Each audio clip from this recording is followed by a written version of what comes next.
Sustained bid at $10 million. This must be some mistake. Sir, confirm that is $10 million? You heard me correctly, $10 million. The $620,000 bid hung in the air like a death sentence.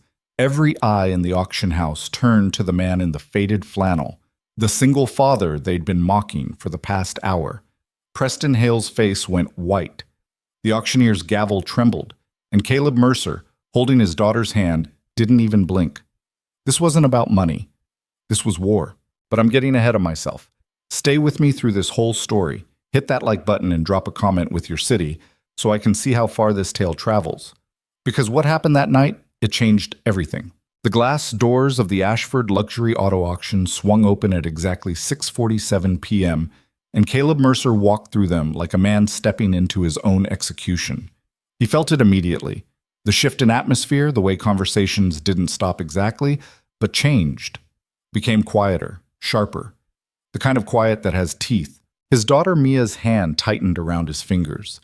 She was 7 years old, small for her age, with her mother's dark hair and his own gray eyes. In her other arm, she clutched Mr. Hopscotch, a stuffed rabbit that had seen better days. The rabbit's left ear hung by a thread. Caleb had been meaning to fix it for weeks. "Daddy," Mia whispered, "everyone's looking." "I know, baby." "Why?" Caleb didn't answer.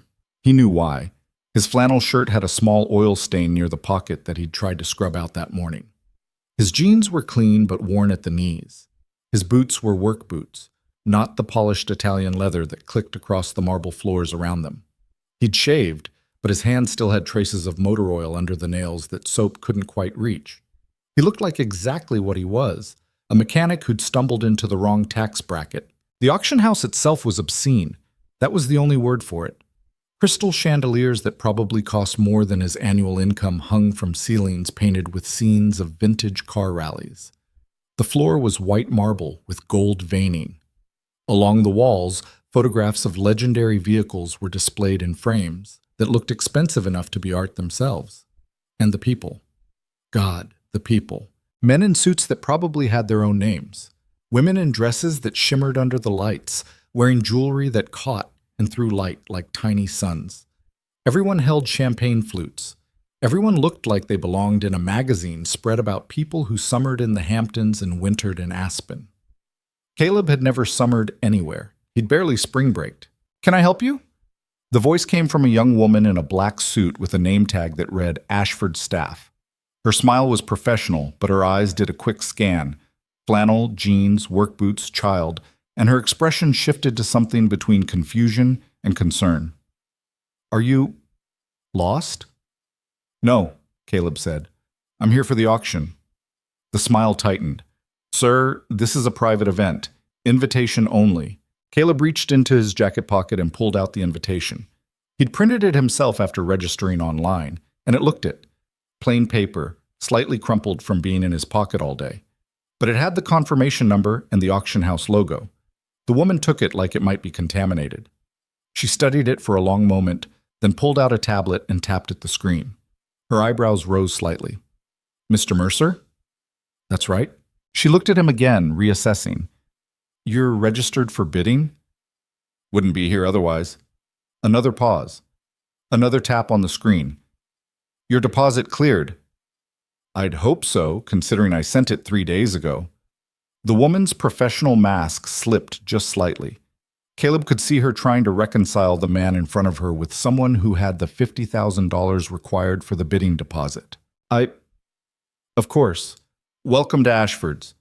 She handed back the invitation and gestured toward the main hall. "The viewing area is through those doors. The auction begins at 7:30. Can I offer you some champagne?" "Got any juice boxes?" Caleb asked. The woman blinked. "I'm sorry?" "For my daughter." He nodded at Mia, who'd been hiding slightly behind his leg. "Juice box, soda, water?" "Oh, yes, I can check with catering." "Thanks." They moved past her into the main hall, and Caleb felt Mia's hand tighten again. He couldn't blame her. If he'd felt out of place in the lobby, this was something else entirely. The main hall was enormous. Had to be at least 5,000 square feet. A stage dominated one end, with an auctioneer's podium and a massive screen showing the Ashfords logo. Rows of chairs were set up facing the stage, but most people weren't sitting. They clustered in groups, champagne glasses in hand, laughing at jokes Caleb couldn't hear. And the cars. The vehicles on display were positioned around the room like artwork in a gallery. Each sat on a raised platform with professional lighting that made them gleam. A 1963 Corvette Stingray in Nassau blue. A 1970 Plymouth Hemi Cuda in Tor red. A 1955 Mercedes-Benz 300 SL Gullwing in silver. Each had a small placard with details and an estimated selling price that made Caleb's stomach clench. But he wasn't looking at any of them. His eyes went immediately to the far corner of the room, where a car sat under a spotlight that seemed brighter than all the others. Even from across the hall, he recognized it. Would have recognized it in the dark, in a snowstorm, in his sleep. 1967 Shelby GT 500, lime gold with black racing stripes. His father's car. "Daddy, is that it?" Mia's voice was small, barely audible over the murmur of conversation and gentle classical music playing through hidden speakers. "Yeah, baby, that's it." Caleb started walking toward it, weaving through the crowd. People stepped aside, but not politely, more like they were avoiding contact with something unpleasant. He heard whispers following him. "Who let him in?" "Brought a child, can you imagine?" "Probably works for one of the owners." He kept walking. Mia kept pace, Mr. Hopscotch bouncing against her side. The Shelby sat there like a memory made metal. Caleb stopped about 10 feet away, just looking. The car had been restored since he'd last seen it. That much was obvious. The paint was perfect, the chrome gleaming. Someone had taken care of it. That was good. That was important. But it was still his father's car. Still had the tiny dimple in the hood where 14-year-old Caleb had accidentally dropped a wrench. Still had the replacement door handle that wasn't quite the right shade because the original had broken and Dad had installed a new one himself rather than pay dealer prices. Still had the ghost of every Saturday morning Caleb had spent in the garage, learning to change oil, replace brake pads, gap spark plugs. His father's voice in his memory. "You learn a man's car, you learn the man. You learn to fix cars, you learn to fix problems. Remember that." "Excuse me?" The voice was male, clipped, annoyed. "You're blocking the view." Caleb turned. The man behind him was maybe 50, with silver hair styled in a way that looked effortless but probably wasn't. His suit was navy blue and fit like it had been built specifically for his body. A gold watch caught the light on his wrist. "Sorry," Caleb said, stepping to the side. "Quite all right." The man moved past him to stand directly in front of the Shelby, pulling out his phone to take photos. Magnificent piece. "They don't make them like this anymore." "No," Caleb said quietly. "They don't." The man glanced at him, seemed about to say something else, then noticed Mia. His expression shifted. Not hostile exactly, but puzzled, like finding a dog in a library. "Is this a family outing?" the man asked, the question carrying an implication that this was not, in fact, an appropriate venue for family outings. "Something like that," Caleb said. "Well, enjoy the viewing." The man's tone suggested he didn't think Caleb would be doing much else besides viewing. He moved away, already on his phone, probably texting someone about the curious appearance of the working class. Mia tugged on Caleb's hand. "Can we look closer?" "Yeah, come on." They approached the Shelby. Up close it was even more perfect. Someone, probably multiple someones, had spent hundreds of hours bringing it back to showroom condition. The restoration was so thorough that if Caleb didn't know better, he'd think it just rolled off the line in 1967. But he did know better. He could see the tiny imperfections that made it real. The slight variation in the paint where a panel had been replaced. The nearly invisible weld mark on the frame from when Dad had reinforced it after Caleb had taken a corner too fast during a test drive when he was 17. "Mr. Mercer?" The voice was female, warm but professional. Caleb turned. The woman standing there was maybe 30, with dark hair pulled back and eyes that were taking him in with the kind of attention that made Caleb feel like he was being read. She wore a gray pantsuit that probably cost what he made in a month, but she wore it like she'd forgotten it was expensive, like it was just clothes. "Yeah?" Caleb said. She extended her hand. Ariel Voss. I'm with Voss Automotive Group. He shook her hand. Her grip was firm, confident. Caleb Mercer. I'm with Mercer's Auto Repair. Party of one. A smile flickered across her face, brief, but genuine. I saw you come in. You're here for the Shelby? Caleb hesitated. He'd learned a long time ago that telling people your business was a good way to have your business used against you. Maybe. You? Just browsing. I have a collection, always looking to expand. She glanced down at Mia. And who's this? My daughter, Mia. Hi, Mia. Ariel crouched down to Mia's level, which surprised Caleb. Most people in places like this didn't acknowledge children existed. That's a very nice rabbit. Mia hugged Mr. Hopscotch closer. His name is Mr. Hopscotch. That's an excellent name. Does he like cars? Mia nodded seriously. He likes the blue one over there. The Corvette? Good taste. Ariel stood back up, returning her attention to Caleb. You know your way around Shelby's? Some. That's modest. I saw you looking at the door handle. Most people wouldn't notice that's a replacement. Caleb felt his guard go up. You a collector or a cop? She laughed, actually laughed. Not the polite social laughter that had been filling the room all evening. Neither. Well, collector, yes. Cop, no. I just notice things. Occupational hazard. What occupation? I run a company. We manufacture performance parts for classic cars. She nodded toward the Shelby. I've been watching this one. The restoration is impressive, but there are some details that are slightly off from factory spec. The door handle, like you noticed. The hood latch is a 68 model, not 67. Small things. You know your cars, Caleb admitted. I try. She studied him for a moment, and Caleb had the distinct feeling he was being evaluated. Can I ask you something? Depends on the question. Why are you here? She held up a hand before he could answer. And I don't mean that the way half the room means it. I mean genuinely. A man who knows enough to spot a replacement door handle from 10 feet away, bringing his daughter to an auction on a Thursday night? There's a story there. Caleb looked back at the Shelby. The overhead lights made the lime gold paint seem to glow. That car belonged to my father. Ariel was quiet for a moment. When she spoke again, her voice had softened. Belonged? He died 6 years ago. Heart attack. He was 53. The words came out flat, factual. Caleb had said them enough times that they'd lost their sharp edges. We had to sell the car to pay for the funeral and some debts. I was 26, just starting out. Couldn't afford to keep it. I'm sorry. Thanks. Caleb glances down at Mia, who was studying the Shelby with the intense focus only children could manage. Mia never met him. I wanted her to see it. The car. His car. You planning to bid? If I can. Ariel nodded slowly. The estimate is $450 to $550. That's 1,000. I saw. That's a lot of money for a mechanic.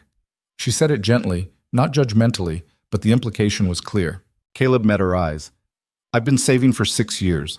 Every spare dollar, every overtime shift, every Saturday I could have taken off but didn't. I've got enough for the deposit and the bid. What I do after that? He shrugged. I'll figure it out. Something changed in Ariel's expression. Respect, maybe, or recognition. You're really going to do this? I'm really going to try. Daddy, Mia said, I need to go to the bathroom. Okay, baby. Caleb looked around, spotted a sign indicating restrooms near the entrance. Come on. Good luck, Ariel said behind them. I mean that.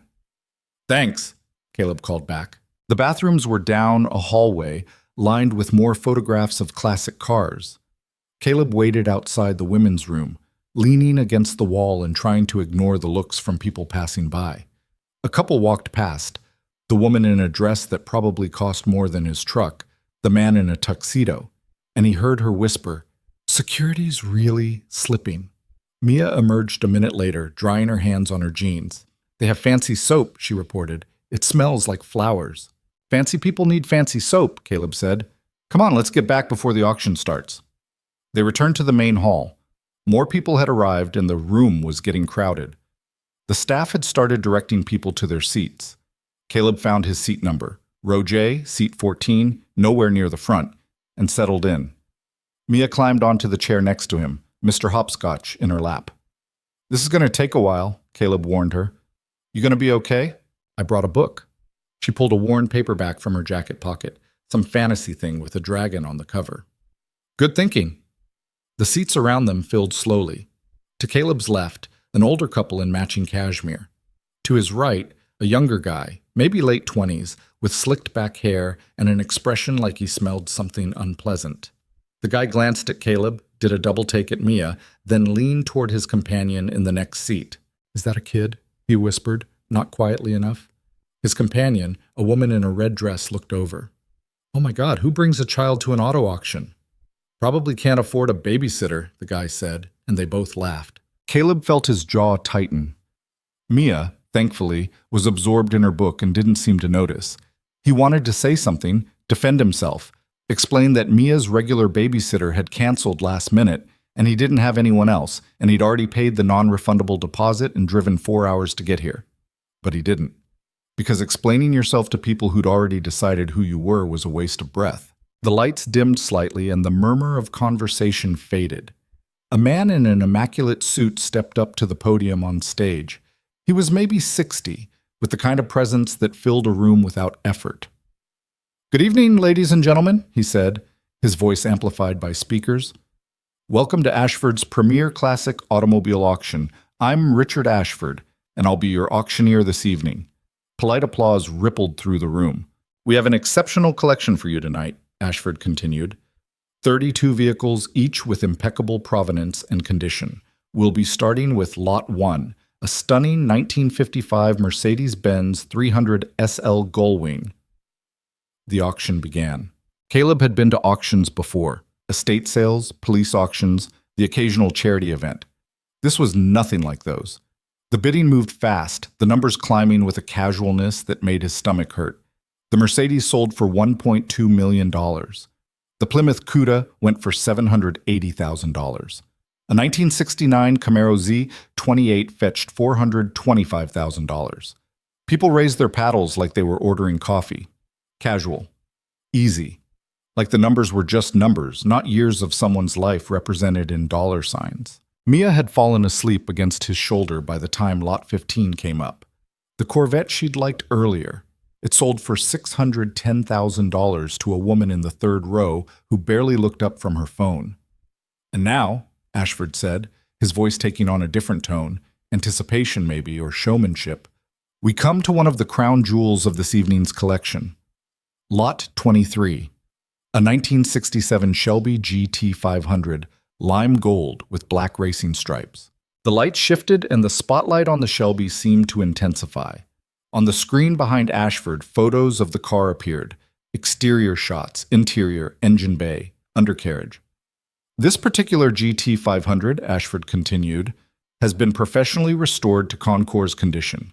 Numbers matching 428, Police Interceptor V8, 4-speed manual transmission, documented history. An absolute masterpiece of American muscle." Caleb's heart was hammering. He carefully shifted Mia off his shoulder and onto the chair, making sure she stayed asleep. Then he picked up his paddle, number 247, and held it ready. "We'll start the bidding at $200,000, Ashford said. 3 paddles went up immediately. Ashford pointed to one. $200,000. Do I hear $225? Another paddle. $225. $250? The bidding climbed. Caleb watched, waiting. He'd thought about this moment for weeks, planned it out. You didn't come in too early and show your hand, you waited. You let the early bidders exhaust themselves. $350, Ashford called. Do I hear $375? A paddle in the front row, the silver-haired man who'd been photographing the car earlier. $375, $400? Another bidder, someone Caleb couldn't see. $400,000. Do I hear $425? The silver-haired man again. $425? $450? Silence. Caleb could feel the room holding its breath. This was the estimated selling price. If it stopped here, it would be a fair result. Ashford scanned the room. $425,000. Going once. Caleb raised his paddle. The movement felt huge, momentous, like pushing a boulder off a cliff. Every eye in the section turned to him. He heard someone gasp. The guy to his right actually laughed out loud. Ashford's gaze found him. "450 from the gentleman in row J. Do I hear 475? The silver-haired man turned in his seat to look back at Caleb. His expression was a mix of surprise and annoyance. Then he raised his paddle. 475, Ashford confirmed. Do I hear 500? Caleb raised his paddle again. 500,000, 525? The silver-haired man hesitated. Caleb could see him thinking, calculating. Then, with visible reluctance, he raised his paddle. 525. 550. Caleb's hand was sweating around the paddle handle. 500,000 had been his absolute maximum. He'd gone over. But he couldn't stop now. Not when he was this close. He raised the paddle. $550,000, Ashford called. Do I hear 575? The silver-haired man turned again. This time, when he looked at Caleb, his expression was different, harder. Like this had become personal. He raised his paddle. 575. 600? Caleb's entire body felt cold. 600,000. That was, God, that was everything he had saved, plus the loan he'd barely qualified for, plus money he'd have to borrow from his retirement fund and probably his sister, and maybe take out a second mortgage on the garage. But it was his father's car. He raised the paddle. The room erupted in whispers. Caleb heard someone behind him say, "Is he serious?" Someone else, "Where did he even get that kind of money?" $600,000, Ashford said, and there was something in his voice, surprise maybe, or appreciation for the drama. Do I hear 625? The silver-haired man stood up. He turned completely around to face Caleb, and his face was red. This is absurd, he said, loud enough for half the room to hear. Who are you? Caleb met his eyes. Someone who wants that car. You can't possibly afford it. Already got approved for the amount, Caleb interrupted. You want to keep going? We'll keep going. Your call. The man stared at him for a long moment. Caleb could see the calculation happening behind his eyes. How much did he really want this car? How much was he willing to pay just to prove a point to the man in the flannel shirt? Finally, slowly, the man sat back down. He didn't raise his paddle. Ashford waited a beat, then two. 600,000, going once. Caleb couldn't breathe. Going twice? His heart was a drum in his chest. Sold! The gavel came down with a crack that sounded like thunder. Lot 23. Sold to number 247 for $600,000. The room exploded in conversation. Caleb sat frozen, paddle still in his hand, not quite believing what had just happened. He'd done it. He'd actually done it. Daddy? Mia's voice sleepy and confused. She was sitting up, rubbing her eyes. What happened? Caleb looked down at his daughter, and he felt something break open in his chest. Relief, joy, terror at what he'd just committed to financially. We got it, baby, he said, his voice rough. We got Grandpa's car. Mia's eyes went wide. Really? Really. She threw her arms around his neck. Mr. Hopscotch squished between them, and Caleb held her tight and tried not to think about how he was going to pay for this. The auction continued, but Caleb barely heard it. He was too busy trying to breathe normally, to process what had just happened. Around him, people were staring, whispering, pulling out phones. He caught fragments of conversation. 600,000. Who is he? Must have family money. Probably won't clear. Well, that last one made his stomach clench. The payment. He had to go settle up, prove he could actually pay for what he'd just bought. The deposit covered 10%, but the rest. When the auction ended, Caleb waited for the crowd to thin before standing. Mia was fully awake now, excited, asking a dozen questions he only half answered. They made their way toward the settlement desk, a table near the stage where staff members were processing payments. There was a line. Of course there was a line. Caleb got in it, Mia's hand in his, and tried to ignore the looks from the people around him. The silver-haired man from the bidding war was ahead of him in line. When Caleb approached, the man turned. Congratulations, he said, and it didn't sound like congratulations. Thanks. Preston Hale. He didn't extend his hand. I'm curious, what does a mechanic want with a $600,000 car? Caleb kept his voice level. That's my business. Preston looked him up and down. You know, there's a substantial buyer's premium on top of the hammer price. And taxes. You're looking at close to $700,000 all in. I'm aware. Just making sure. Would hate for there to be any misunderstandings. Preston smiled, but there was no warmth in it. Some people get caught up in the moment, make bids they can't actually honor. It's embarrassing for everyone. I can honor my bid, Caleb said. We'll see. Preston turned back to the desk, completed his transaction for whatever he'd won, and left with a final pointed look at Caleb. When Caleb reached the desk, the staff member, a woman in her 40s with glasses and a professional smile, pulled up his information on her computer. Mr. Mercer, she said, Lot 23, the Shelby GT 500. Hammer price of $600,000 plus 15% buyer's premium plus applicable taxes.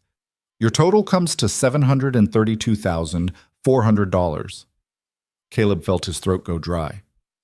That was more than he'd calculated. He'd known about the premium but hadn't quite done the math on the final number. I need to verify your payment method, the woman continued. She typed something, frowned slightly, typed more. The frown deepened. I'm showing that your pre-approved amount was $650,000. The final total exceeds that. Caleb's stomach dropped. By how much? $82,400. $82,000. Jesus. He could call his sister maybe, but she didn't have that kind of money. He could try to get another loan, but that would take days. He could... Is there a problem? A new voice. Caleb turned. Ariel Voss stood behind him, looking between him and the desk attendant with an expression of polite inquiry. No problem, Caleb said quickly, just working out the details. The final amount exceeds his pre-approval, the attendant said, apparently not bound by any concept of financial privacy. Ariel's eyebrows rose. By much? 82,000. Ah. Ariel was quiet for a moment, then looked at Caleb. Can I speak with you privately for a moment? Caleb hesitated, then nodded. They stepped away from the desk, out of earshot. Mia stayed close to his side, watching Ariel with curious eyes. Look, Ariel said, keeping her voice low. I don't usually do this, but I'm going to make you an offer. I don't need to... Hear me out. She held up a hand. That car meant something to your father, and it clearly means something to you. I respect that. I'll cover the difference. 82,000. Caleb stared at her. You... what? I'll cover it. Consider it a loan. You pay me back when you can. No interest. Why would you do that?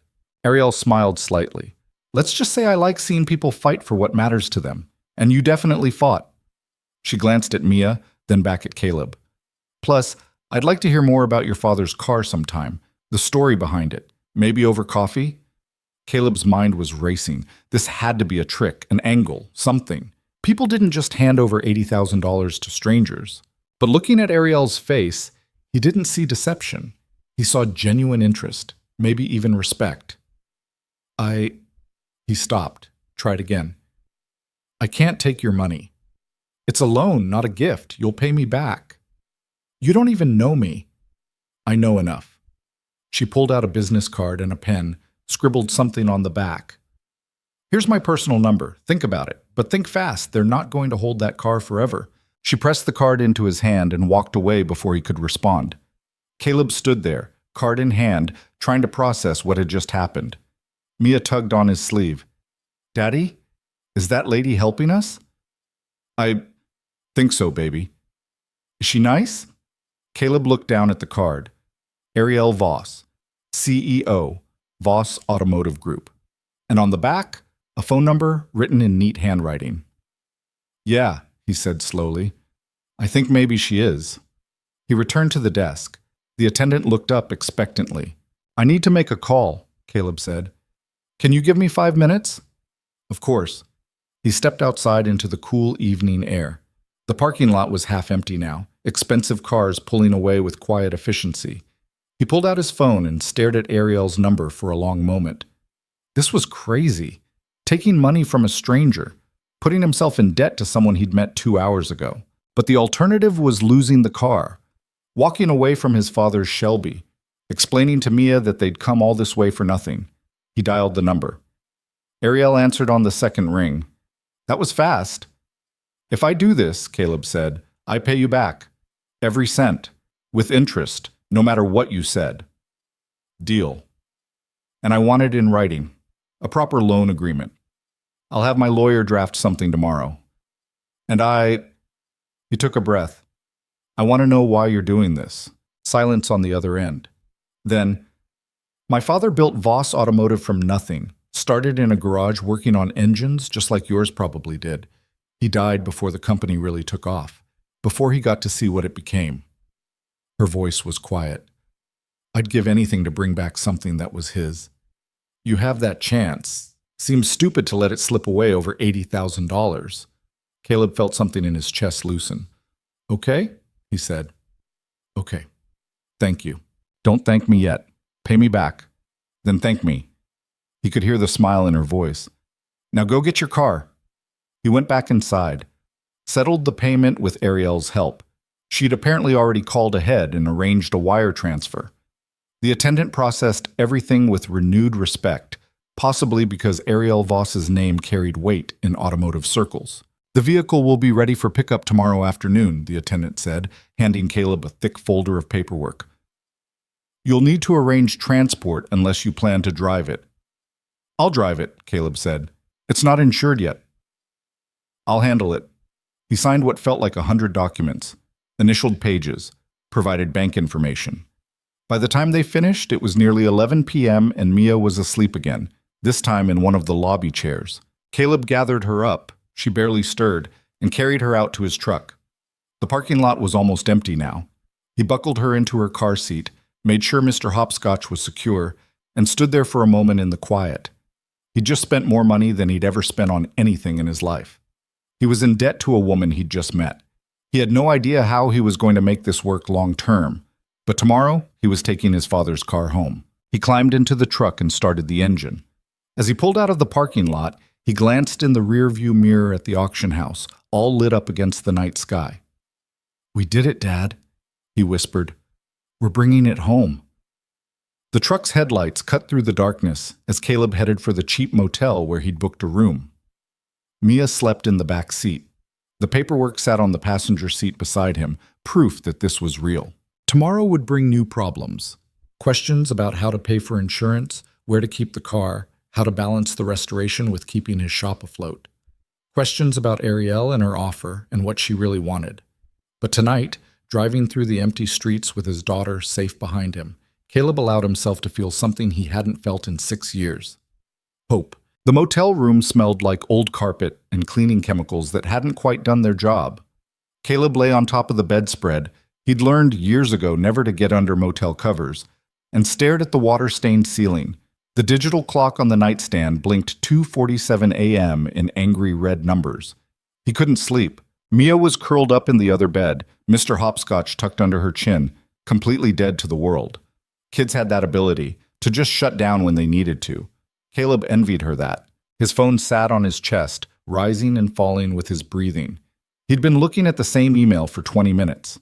The confirmation from Ashford's, with all the details of the sale, the payment breakdown, the pickup information. $732,400. The number looked even more insane in writing. He'd also been avoiding looking at his bank account. He knew what would be there, or rather, what wouldn't be there anymore. 6 years of savings gone in one night. The deposit he'd put down months ago, the payment he'd authorized tonight, the loan paperwork he'd signed without reading carefully enough because his hands had been shaking. And then there was Ariel's number, still in his recent calls.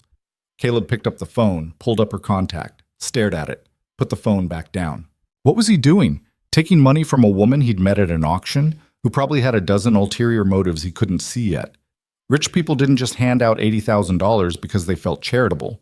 There was always an angle. But she'd sounded genuine on the phone. That story about her father... Stop it, Caleb muttered to himself. Just stop. He forced himself to close his eyes. Tried to think about tomorrow instead. Picking up the car. The drive home. 4 hours with his father's Shelby, just him in the road and all those memories. Mia would ride with him, probably fall asleep in the passenger seat like she always did on long drives. Then what? He'd get home to his garage, to the apartment above it where he and Mia lived. He'd park the Shelby in the bay he'd been keeping empty for 6 years, just in case. just in case this exact scenario somehow happened, and then he'd have to figure out how to keep his business running while making loan payments that would strangle him for the next decade. Sleep came eventually, sometime after 4. When the alarm went off at 8, Caleb felt like he'd been hit by a truck. Mia was already awake, sitting cross-legged on her bed and watching cartoons on the ancient TV with the volume turned low. She looked over when Caleb groaned. "Morning, Daddy." "Morning, baby." He sat up, running his hands through his hair. "You hungry?" "Uh-huh." They got dressed, Caleb in the same jeans and a different flannel, Mia in the spare clothes he'd packed, and walked to the diner next door. The place was mostly empty, just a few truckers and an old man reading a newspaper at the counter. The waitress who brought the menus looked tired in the way that said she'd been tired for years. Her name tag read Deb. "Coffee?" she asked Caleb. "Please, and chocolate milk for her?" "We got regular milk." "That works." Mia ordered pancakes. Caleb got eggs and toast he didn't really want but knew he should eat. When the food came, Mia drowned her pancakes in syrup and talked excitedly about the car they were picking up today. "Can I sit in it?" she asked. "Sure." "Can I honk the horn?" "Maybe once." "Can we play the radio?" "If it has one. Might just be the original AM radio." "What's AM?" Caleb smiled despite his exhaustion. "Old radio. Before FM. Before satellite. Before Bluetooth." "That's really old." "Yeah, baby, it is." They finished eating. Caleb paid with cash, trying to preserve what little was left in his checking account, and they drove back toward the auction house. The morning was gray, overcast, threatening rain. Perfect weather for Caleb's mood. The parking lot at Ashford's looked different in daylight. Smaller, less intimidating. There were only a handful of cars there now, probably other buyers picking up their purchases. Inside, the main hall had been transformed. The chairs were gone, the stage was being dismantled, and the cars that hadn't sold were being loaded onto transport trucks. The whole place had the atmosphere of a party after everyone had left. That sad, deflated feeling. A different staff member greeted them at the desk, a young guy with perfectly styled hair and a smile that probably worked on most people. "Can I help you?" "Caleb Mercer. I'm here to pick up lot 23. The guy checked his computer. "Ah, yes. The Shelby. Congratulations on the purchase." He sounded like he'd said those exact words 1,000 times. "Do you have your documentation?" Caleb handed over the folder from last night. The guy flipped through it, checking things off on a list. "Everything looks in order. The vehicle is in our secure garage. If you'll follow me, They walked through a side door and down a hallway that led to a massive garage. It was climate-controlled, pristine, with cars in various states of being loaded and unloaded. Caleb spotted the Corvette from last night being carefully winched onto a flatbed, and there, in the corner, sat the Shelby. Even in the harsh fluorescent lighting, it was beautiful. Someone had cleaned it since last night. The paint gleamed, the chrome sparkled. It looked like a photograph, like something that shouldn't exist in the real world. "Here's your key," the staff member said, handing Caleb a single key on a plain ring. Not even a fob, just a key. "We'll need you to sign the final release form and then she's all yours." Caleb took the key. It was warm from being in the guy's pocket. He signed the form without reading it, probably stupid, but he was too focused on the car to care. "Daddy, can I go look?" Mia was already pulling toward the Shelby. "Yeah, go ahead." She ran over, Mr. Hopscotch bouncing in her hand. Caleb followed more slowly, taking his time. This felt like a moment that should be savored, not rushed. Up close, the car was even more perfect than he remembered from last night. The restoration really was remarkable. Whoever had done the work knew what they were doing. The paint had the right depth, the chrome had the right patina. Even the tires were period correct. Caleb walked around the car once, then twice. On the third pass, he crouched down by the rear bumper and ran his fingers along the underside of the frame. There. A slight bend, barely visible unless you knew to look for it. From the time Dad had backed into a parking pole at the grocery store and spent a week swearing he'd fix it properly someday. He'd never gotten around to it. "Everything all right?" the staff member asked. "Yeah." Caleb stood up. "Everything's perfect." He unlocked the driver's door. The key turned smooth. Someone had lubricated the lock recently and opened it. The interior hit him like a physical force. Black leather, recently restored but with the right-worn patina on the steering wheel. The dashboard was original, with the 3-spoke wheel, and the gauges that Dad had always complained were too small to read properly. And the smell. That specific combination of old leather and motor oil and something else. Something he couldn't name but recognized instantly as his father's car. "Can I get in?" Mia asked from beside him. Caleb helped her into the passenger seat. She sank into the leather, looking tiny in the big bucket seat, and immediately started examining everything: the glove box, the door handle, the window crank. "No seatbelts?" she asked. "They didn't have them in '67. Well, lap belts, but not shoulder belts." "That's not safe." "No, it's not. We'll have to be careful." Caleb slid into the driver's seat. The position was exactly how he remembered it: the angle of the wheel, the distance to the pedals. His father had been the same height as Caleb, had the same length legs. Sitting here felt like putting on an old jacket and finding it still fit. He put the key in the ignition. Didn't turn it yet, just held it there. "You gonna start it?" Mia asked. "In a minute." "Why not now?" Because once he started it, this became real. Once he drove it out of this garage, he owned it. All $700,000 of it. All the debt and responsibility and impossible choices that came with it. But that was stupid. He'd already made the choice. The debt was already real. Caleb turned the key. The engine caught on the second try, rumbling to life with a sound that went straight through his chest and into his bones. It was loud. They didn't have sound dampening in '67 like they did now, and it vibrated the whole car. The exhaust note was deep, throaty, unmistakable. Mia's eyes went wide. "Whoa." "Yeah," Caleb said. "Whoa." He let it idle for a minute, listening to the engine, checking the gauges. Oil pressure good. Temperature rising normally. Everything sounding right. The staff member appeared at the window. "You're cleared to leave whenever you're ready. Just exit through the main gate." "Thanks." Caleb put the car in first gear. The clutch was heavier than modern cars, but smooth. He eased off, and the Shelby rolled forward with surprising ease for something that weighed close to 3,000 pounds. They drove slowly through the garage, past the other vehicles, toward the exit. Caleb's hands were sweating on the wheel. This was a $600,000 car, a piece of automotive history, his father's legacy. No pressure. Outside, the overcast sky had started spitting rain, light drops that dotted the windshield. Caleb turned on the wipers. They worked, but slowly, squeaking slightly. He'd have to fix that. The drive back was going to take 4 hours.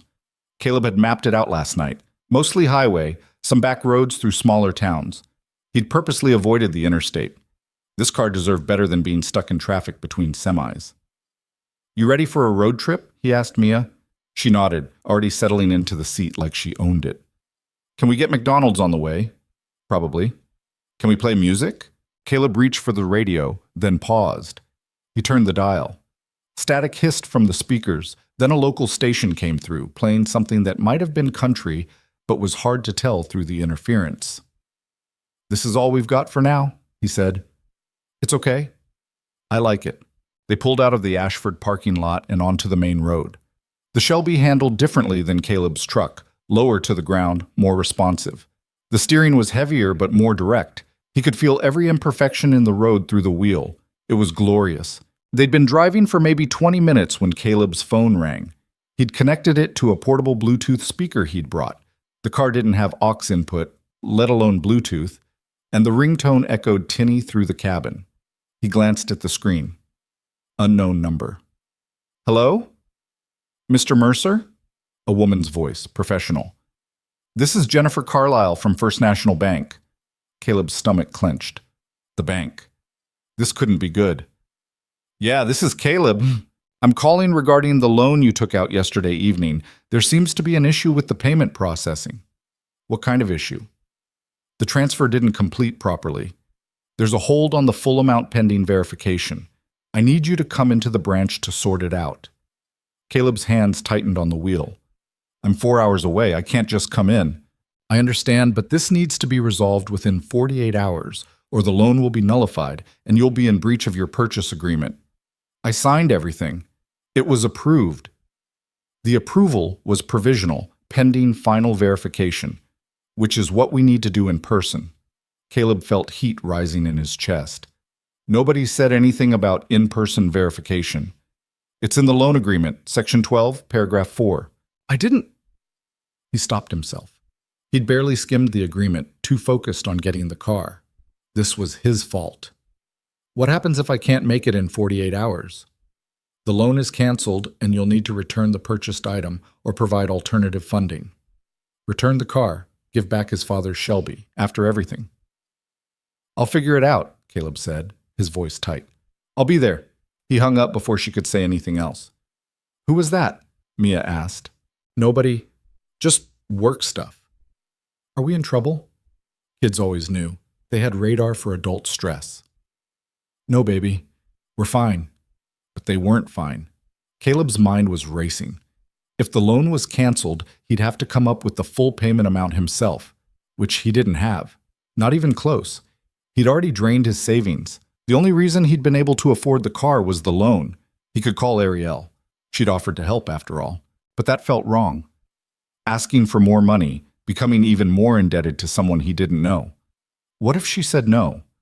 What if she wanted something in return he couldn't give? Caleb forced himself to focus on the road. He'd figure it out. He always figured it out. That was what single dads did. They figured it out.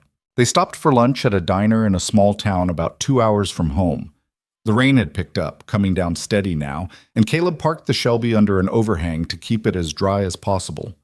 Inside, the diner was classic Americana, red vinyl booths, black and white checkerboard floor, a jukebox in the corner that probably didn't work. They slid into a booth, and a waitress who looked like she'd been working there since the place opened brought them menus. Mia ordered a cheeseburger and fries. Caleb got coffee and tried to calculate in his head how much money he had left versus how much he needed. The math didn't work no matter how he ran it. His phone buzzed, a text from a number he didn't recognize. Heard about your purchase. Impressive. Preston Hale. Caleb stared at the message. How did Preston have his number? And why was he texting? Another message came through before Caleb could process the first one. If you need to sell, I'm interested. We'll pay $650,000 cash. Offer expires in 24 hours. $650,000. $50,000 more than Caleb had paid. He could take the profit, pay off the loan if it cleared, walk away with money in his pocket. And no car. No piece of his father. No way to show Mia where she came from. Caleb deleted both messages without responding. Daddy, you're not eating, Mia said. He looked down. His coffee was getting cold, untouched. Not that hungry, I guess. Are you sad? No, baby. Just thinking. About Grandpa? Caleb met his daughter's eyes. She looked so much like her mother in that moment it hurt. Sarah had died when Mia was 2, cancer, fast, and brutal, and Caleb had been raising Mia alone ever since. 5 years of figuring out how to be both parents, how to fix cars and make dinner and braid hair and explain why Mommy wasn't coming back. And through all of it, he'd thought about his own father, about the lessons Dad had taught him, about the garage where he'd learned everything he knew, about the Shelby that had represented everything good about those years. Yeah, he said, about Grandpa. I wish I could have met him. Me too. He would have loved you. Would he have let me sit in his car? Definitely. He would have taught you how to drive it too, when you were old enough. Mia smiled at that, then went back to her fries. Caleb forced himself to drink some coffee. It was terrible, burnt, bitter, but at least it was hot. They got back on the road an hour later. The rain had eased to a drizzle, and the Shelby's wipers kept up better now. Traffic was light, and Caleb let the car stretch its legs on an empty stretch of highway, pushing it up to 75, feeling the power of the V8 through the accelerator. This was what the car was built for. Open road, empty miles, nothing but the sound of the engine and the whir of the tires. Mia had fallen asleep against the window, her head tilted at an angle that would probably give her a neck ache. Mr. Hopscotch had fallen to the floor. Caleb reached over and tucked him back beside her, then returned his hand to the wheel. His phone rang again. This time, he recognized the number. Ariel. Caleb almost didn't answer, but curiosity won out. Hello? Mr. Mercer. Her voice was warm, professional. How's the drive going? Fine, good. We're about an hour from home. Excellent. I wanted to check in, make sure everything went smoothly with the pickup. Yeah, it was fine. A pause. You don't sound fine. Caleb didn't know what to say to that. He barely knew this woman. She'd helped him, sure, but that didn't mean he owed her his problems. Just tired, he said. She didn't sound convinced. Well, if something comes up, remember my offer stands. I meant what I said about helping. I appreciate that. I also wanted to ask about that coffee. When you get settled, maybe we could meet up. I'd love to hear more about the car's history. Why? Why what? Why do you care about my father's car? Another pause, longer this time. When Ariel spoke again, her voice had changed. Less professional, more real. Because I collect cars, but I don't collect stories, she said. And every car has a story. The good ones, anyway. Yours clearly does. I'd like to hear it. Caleb found himself believing her, which was probably stupid, but there it was. Okay, he said. Coffee sometime. I'll let you know when. Perfect. Drive safe. She hung up. Caleb drove in silence for a while, just thinking. About the loan, about Preston's offer, about Ariel, and her interest in his father's car. About whether he'd just made the biggest mistake of his life, or the best decision he'd ever make. They pulled into town as the sun was setting behind the clouds. The rain had stopped, leaving everything wet and gray. Caleb drove down Main Street, past the hardware store and the grocery store and the bar where he sometimes had a beer after work. His garage was on the edge of town, a two-bay shop with an apartment above it. The sign out front read Mercer's Auto Repair in faded letters that Caleb kept meaning to repaint. He pulled into the lot and killed the engine. The silence after the rumble of the V8 felt strange, too quiet. We home? Mia asked, waking up and rubbing her eyes. We're home. Caleb got out and unlocked the garage door, rolling it up. Inside was his usual chaos. Tools on benches, parts on shelves, a Honda Civic he'd been working on pushed to one side. But the first bay was empty, had been empty for 6 years. He got back in the Shelby and drove it slowly into the bay, positioning it carefully, then cut the engine for real this time.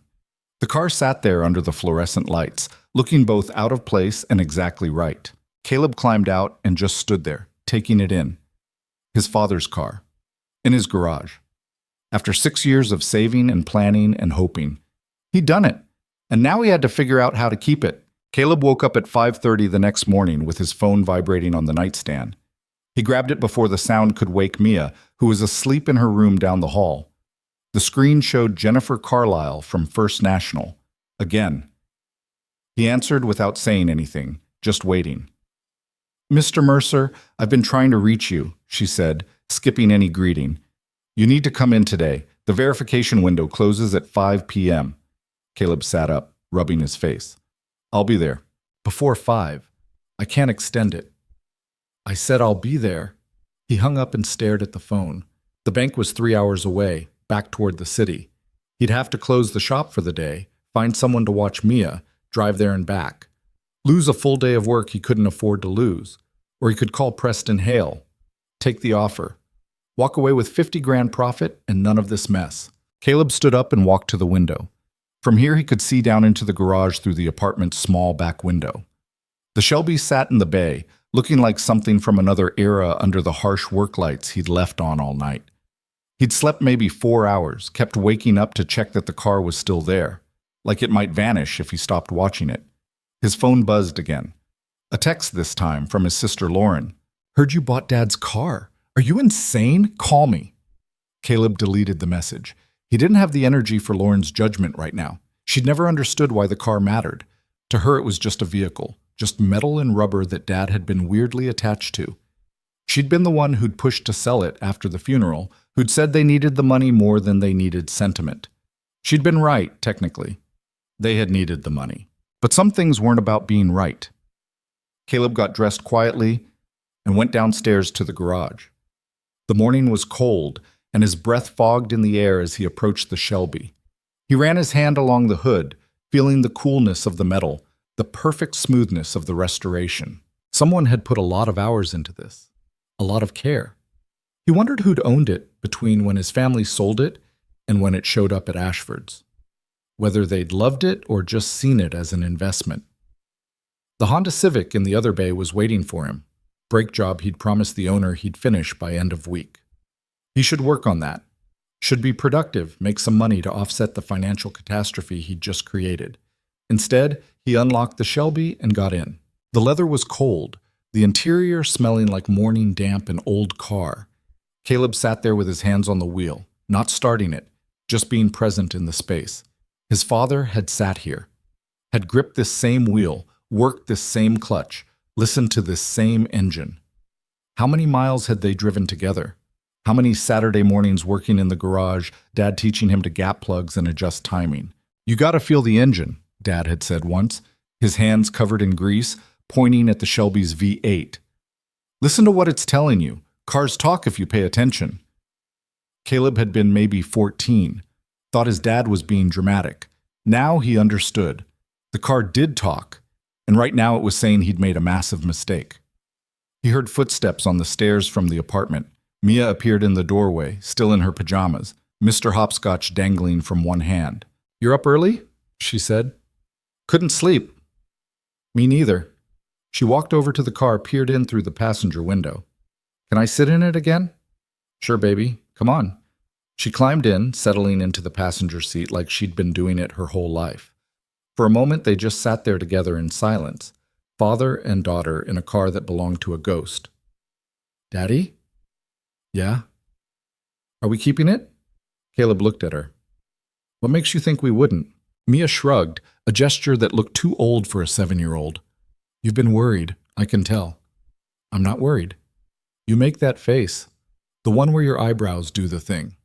Despite everything, Caleb smiled. "What thing?" "The scrunchy thing, like this." She demonstrated, wrinkling her forehead in an exaggerated imitation. "I don't look like that." "You totally do." Caleb sighed. No point lying to her. She was too smart. "Okay, yeah, I'm a little worried. Some stuff with the bank needs to get sorted out." "But we're keeping the car, right?" "I'm trying to, baby." "Good." Mia settled back in the seat, satisfied. "I like it. It smells like the garage at Uncle Tommy's house." Caleb had to think for a second. Uncle Tommy wasn't actually an uncle, just a friend of Dad's who'd had a shop across town. Tommy had died a few years back, but his garage had smelled exactly like this car. Old oil and leather and time. "Yeah," Caleb said. "It does." They sat there until Mia got hungry and went upstairs to make cereal. Caleb stayed a few minutes longer, then forced himself out of the car and back to reality. He had work to do. The brake job on the Civic took most of the morning.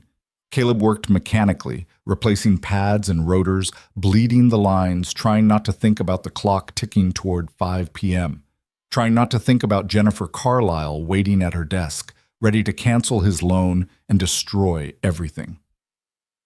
Around 11, a car pulled into the lot. Caleb glanced up from under the Civic, expecting a customer. It was Ariel. She stepped out of a black Tesla Model S, wearing jeans and a leather jacket that probably cost more than the Civic he was working on. She looked around the garage with the kind of interest that wasn't curiosity but assessment.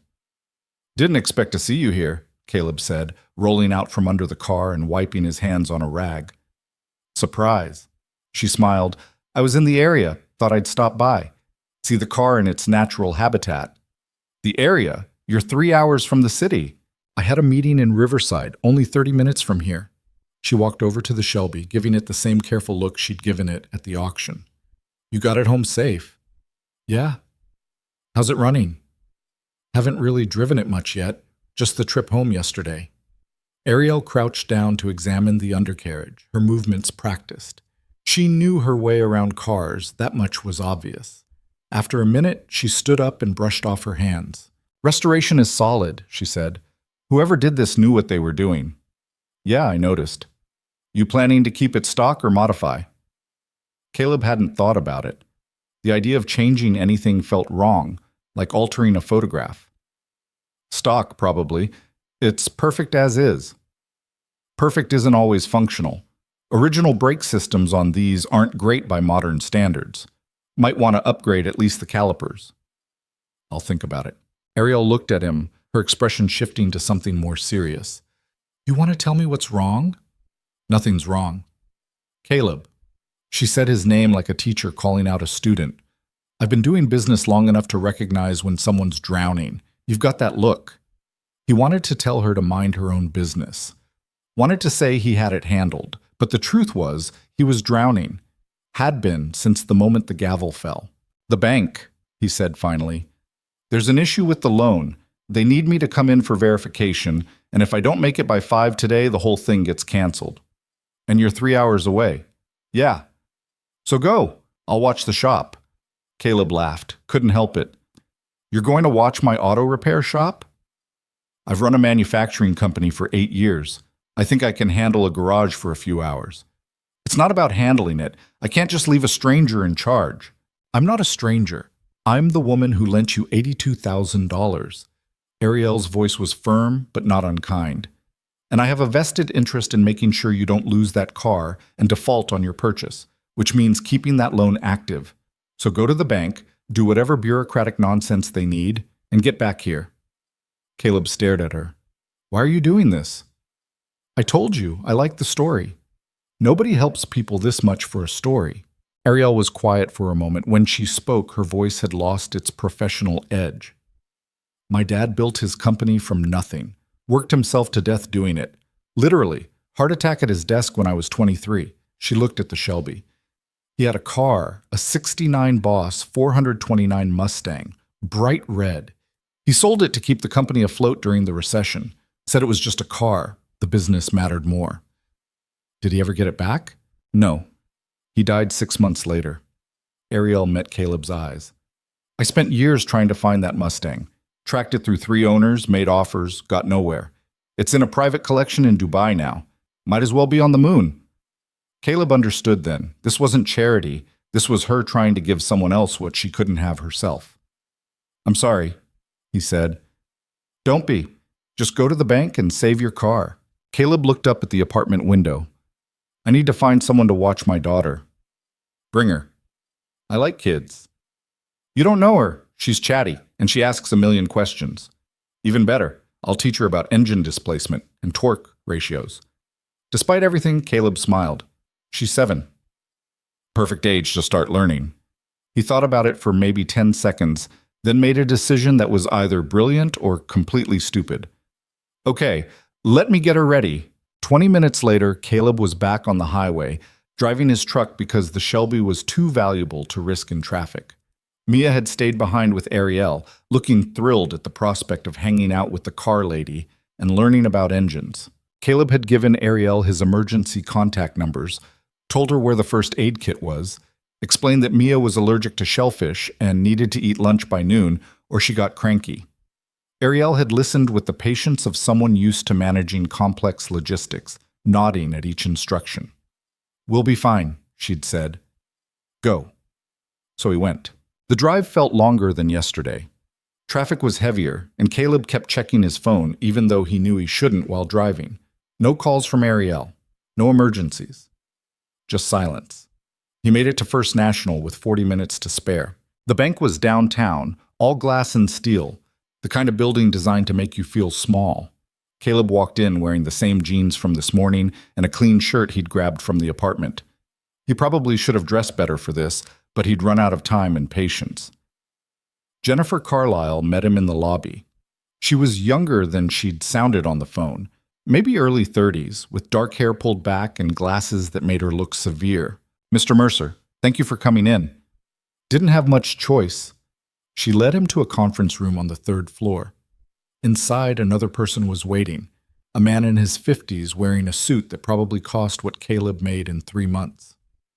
"This is David Brennan, our senior loan officer," Jennifer said. "He'll be handling the verification." Brennan stood and extended his hand. Caleb shook it, noting the firm grip, the assessment in the man's eyes. "Please sit," Brennan said. Caleb sat. Jennifer sat across from him, opening a laptop. Brennan remained standing, which felt like a power move.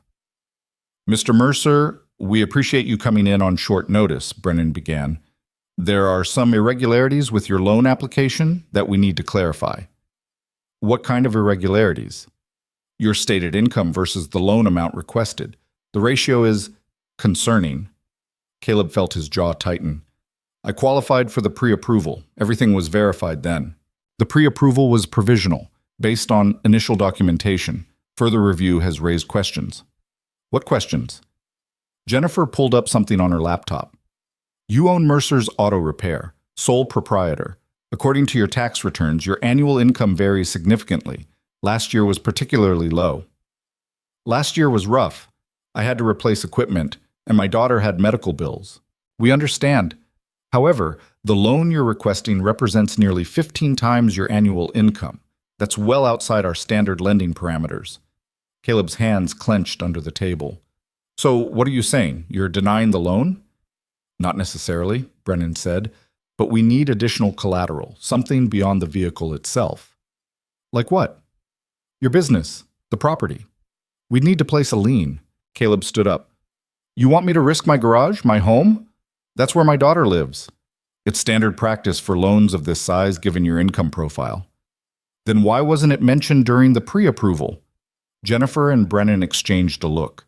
A brief moment of silent communication that told Caleb everything he needed to know. They'd screwed up. The pre-approval had been sloppy, and now they were trying to cover their asses by changing the terms. This is insane, Caleb said.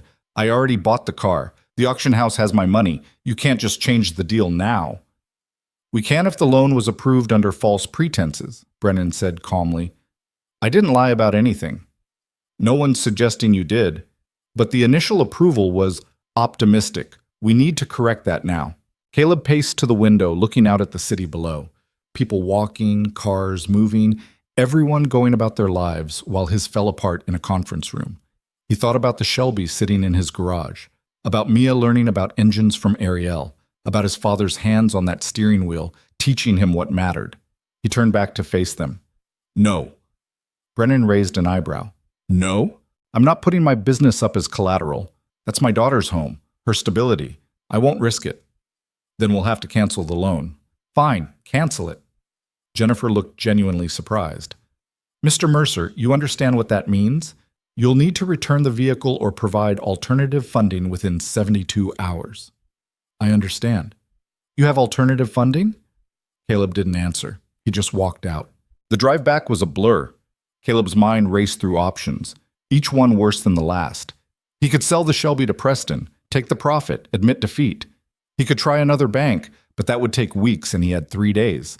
He could ask Ariel for more money, but that felt like drowning someone else to save himself. Or he could figure out something else, something he hadn't thought of yet. His phone rang halfway home. Unknown number. He almost didn't answer, but something made him pick up. Caleb Mercer? The voice was male, older, with an accent he couldn't place. Yeah? My name is Harrison Webb. I'm a collector. I heard about your purchase at Ashford's. If you're calling to make an offer, I'm not interested. I'm not calling to buy. I'm calling to sell. That stopped Caleb. Sell what? Information. About your Shelby's history. Where it's been, who owned it, what happened to it after your family sold it. Why would I pay for that?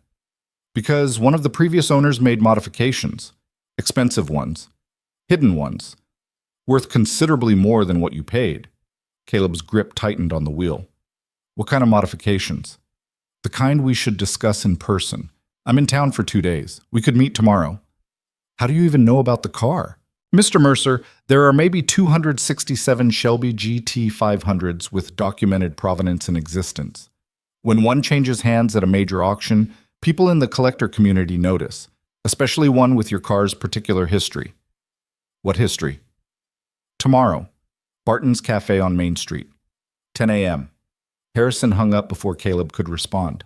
Caleb drove the rest of the way home trying to figure out if that had been legitimate or some kind of scam. Modified Shelby worth more than he paid? Hidden value? It sounded like something out of a movie. But then again, the last 3 days had felt like something out of a movie. He pulled into the garage lot just after 6. The sun was setting, painting the sky in shades of orange and pink that looked too beautiful for how he felt. Inside the garage, he found Ariel and Mia sitting on the floor next to the Shelby, surrounded by what looked like every tool he owned. Mia was holding a spark plug, examining it with intense concentration, while Ariel explained something about combustion. Daddy! Mia jumped up, running over. Ariel showed me how engines work. Did you know there's explosions inside? Controlled explosions, Ariel corrected, standing up and brushing off her jeans. How'd it go? Caleb looked at his daughter's excited face, then at Ariel's expectant one. Not great. They want to put a lien on the garage. I said no. Ariel's expression didn't change. So the loan's canceled? Probably. And you need the full amount in 3 days? Probably. How much are you short? Caleb did the math in his head. With the deposit already paid and what little was left in his account, about $600,000. Ariel whistled softly. That's not a small gap. No, it's not. She was quiet for a moment, thinking. Then, I might have an idea. I'm not taking more money from you. It's not a loan, it's a partnership. She gestured at the Shelby. That car is worth more than you paid, easily. The restoration alone is worth $200,000. In the right market, you could sell it for $8, maybe $900,000. I'm not selling it. I'm not suggesting you do. I'm suggesting we use it as leverage, as collateral for a different kind of loan. One from a private lender I know who specializes in classic car financing. Caleb frowned. Why would they give me a loan the bank won't? Because they understand the asset. Banks see depreciation and risk. Collectors see appreciation and rarity. It's a different calculation. And what's the catch? The interest rate is higher, and if you default, they take the car. No negotiation. Caleb looked at the Shelby. 3 days ago, it had been a dream. Yesterday, it had been real. Today, it was a financial anchor dragging him under. I need to think about it, he said. You have until tomorrow. My contact leaves the country Thursday. After Ariel left, Caleb made dinner for Mia, mac and cheese from a box, her favorite. They ate in the apartment kitchen while she told him everything she'd learned about engines and torque and why old cars were cooler than new ones. Ariel's nice, Mia said around a mouthful of pasta. Yeah, she is. Is she going to help us keep Grandpa's car? Maybe. I hope so. I want to learn more about how it works. Caleb smiled despite his exhaustion. You like cars now? I like how Ariel explained them. She made it make sense. Mia took another bite. Plus, she said maybe sometime I could sit in one of her cars. She has like 20 cars. That's what she said. All old ones. All in a special garage with air conditioning. Of course she did. Caleb couldn't imagine having 20 cars. He could barely manage the one. After dinner, he put Mia to bed and sat in the garage with the Shelby, just looking at it, trying to figure out what the right move was. His phone buzzed, a text from an unknown number. This is Harrison Webb. Looking forward to tomorrow. What I have to show you will change everything. Caleb stared at the message, then at the car, then back at the message. Tomorrow was going to be interesting. Caleb arrived at Barton's Cafe 15 minutes early, which gave him time to second-guess everything. The cafe was one of those places that had been on Main Street for 40 years, where the coffee was always too weak and the pie was always too sweet. But people kept coming because it felt like home. He ordered coffee and sat in a booth near the window where he could watch the door. His leg bounced under the table, nervous energy he couldn't control. Mia was at school, which meant he had until 3 to figure out whether Harrison Webb was legitimate or just another person trying to take advantage of his situation. At 10:02, a man walked in who could only be Harrison. He was maybe 65, wearing a wool coat despite the mild weather, with white hair combed back and glasses that magnified his eyes slightly. He carried a leather briefcase that looked older than Caleb. Harrison spotted him immediately and walked over with the kind of confidence that came from decades of knowing exactly who he was. Mr. Mercer. He extended his hand. Caleb shook it. Mr. Webb. Harrison, please. He slid into the booth across from Caleb, setting the briefcase beside him. Thank you for meeting me. Didn't have much choice. You made it sound pretty important. It is. Harrison ordered coffee from the waitress who appeared, then turned his full attention to Caleb. How much do you know about your father's Shelby? I know he bought it in 1985, drove it for 20 years, took care of it like it was his child. We sold it in 2019 after he died. And between 2019 and last week? No idea. The auction house said it had 3 owners, all documented, but I didn't look into it. Harrison opened his briefcase and pulled out a folder. Inside were photographs, documents, receipts. He spread them on the table like cards in a poker game. The first owner after your family was a man named Marcus Chen. Owned it for 8 months, kept it stock, resold it when his wife filed for divorce. Harrison tapped one of the photos. Second owner was Gerald Moss. Classic car enthusiast, had it for 2 years. He's the one you need to know about. Caleb leaned forward. Why? Because Gerald Moss was also a retired automotive engineer who'd worked for Ford in the 60s, and he had a very specific obsession with the 428 Police Interceptor engines. Harrison pulled out another document, what looked like receipts from automotive suppliers. The amounts made Caleb's eyes widen. Moss spent nearly $150,000 modifying that engine, Harrison continued, but he did it in a way that looks completely stock from the outside.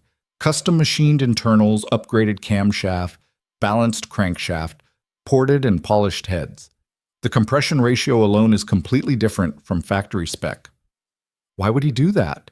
But it has to be because he was trying to prove a theory about what the 428 could have been if Ford hadn't limited it for reliability and emissions. He documented everything, every modification, every dyno test, every improvement. Harrison pushed the folder toward Caleb. The engine in your Shelby is putting out close to 600 horsepower. Factory was around 350. Caleb stared at the documents. 600 horsepower. That was insane. That was modern supercar territory. How do you know this? He asked. Because I helped him source some of the parts. I'm a broker for rare automotive components. Gerald was a client and a friend. Harrison's expression softened slightly. He died last year. Heart attack. His estate sold the car to pay for medical bills. It went to a dealer who flipped it to Ashford's. Does anyone else know about the modifications? The dealer didn't. He just saw a clean restoration and listed it. Ashford's did their inspection, but they were looking at exterior condition and documentation, not doing a full engine teardown. As far as the official record shows, it's a stock GT 500. Caleb's mind raced. If what Harrison was saying was true, the car was worth significantly more than he'd paid. Maybe twice as much. Maybe more. Why are you telling me this? He asked. What do you want? Harrison smiled slightly. Direct. I appreciate that. What I want is a commission. If you decide to sell the car based on this information, I get 10% of anything over $800,000. And if I don't sell, then I get nothing, and you get to know what you're really driving. Harrison closed the folder.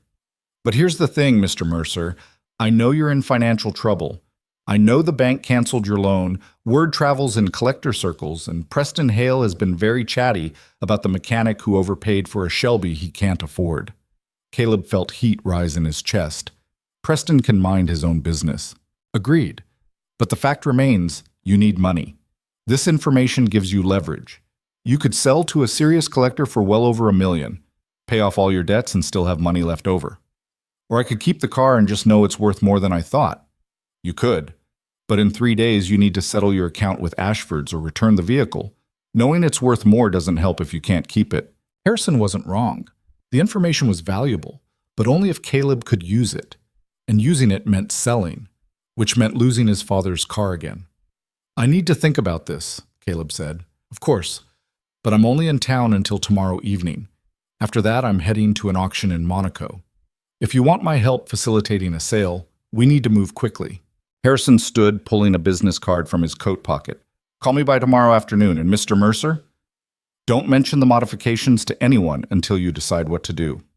The value disappears if it becomes common knowledge before you're ready to sell. He left cash for his untouched coffee and walked out. Caleb sat there for another 20 minutes, staring at the folder Harrison had left.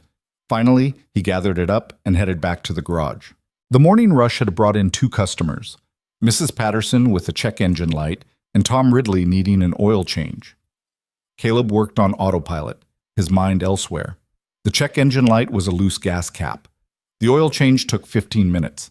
He charged both customers his standard rates and tried not to think about how those small amounts meant nothing compared to the debt hanging over him. At noon, his phone rang. Ariel. Did you think about my offer? She asked without preamble.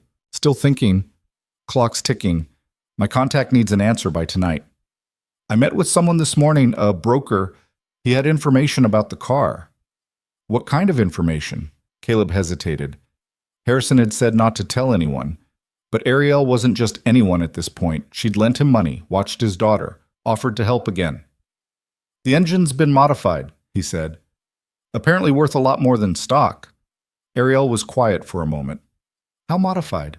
600 horsepower, custom internals, about $150,000 in work. Jesus, who did it? Previous owner, guy named Gerald Moss, retired Ford engineer. I know that name. Ariel's voice sharpened with interest. He did some consulting work for us years ago. Brilliant engineer. If he built that engine, it's not just powerful, it's probably perfect. The broker thinks I could sell it for over $1 million. He's probably right. A documented Moss build on a '67 Shelby? Collectors would fight over that. Caleb leaned against his workbench. But then I don't have the car. No, you don't. Ariel paused. What do you want to do? I don't know. Keep it, obviously, but I can't keep it if I can't pay for it. Then take the private loan I mentioned. Use the car as collateral. If it's worth what the broker says, the lender will easily approve it. And if I can't make the payments, then you lose the car anyway. But at least you tried. Caleb closed his eyes. Every option felt like gambling. Keep the car and risk losing it. Sell it and lose it for sure. Take another loan and maybe keep it or maybe just delay the inevitable. Let me talk to the lender, he said finally. Set up a meeting. I'll call them now. She hung up and Caleb went back to work. A radiator flush on a Subaru, brake pads on a Ford pickup. Normal work. Normal problems with normal solutions. Nothing like the mess his life had become. At 2:30, Ariel called back. Meeting set for tomorrow morning, 9 a.m. The lender's name is Catherine Vance. She runs a private fund that specializes in collectible assets. Where? She's coming to you. Wants to see the car in person. Here? At my garage? That's where the car is, isn't it? Caleb looked around the garage. It was clean by mechanic standards, but compared to Ashford's climate-controlled facility, it probably looked like a barn. Yeah, okay. 9 a.m. Caleb, Ariel's voice softened. This is going to work out. You don't know that. No, but I choose to believe it anyway.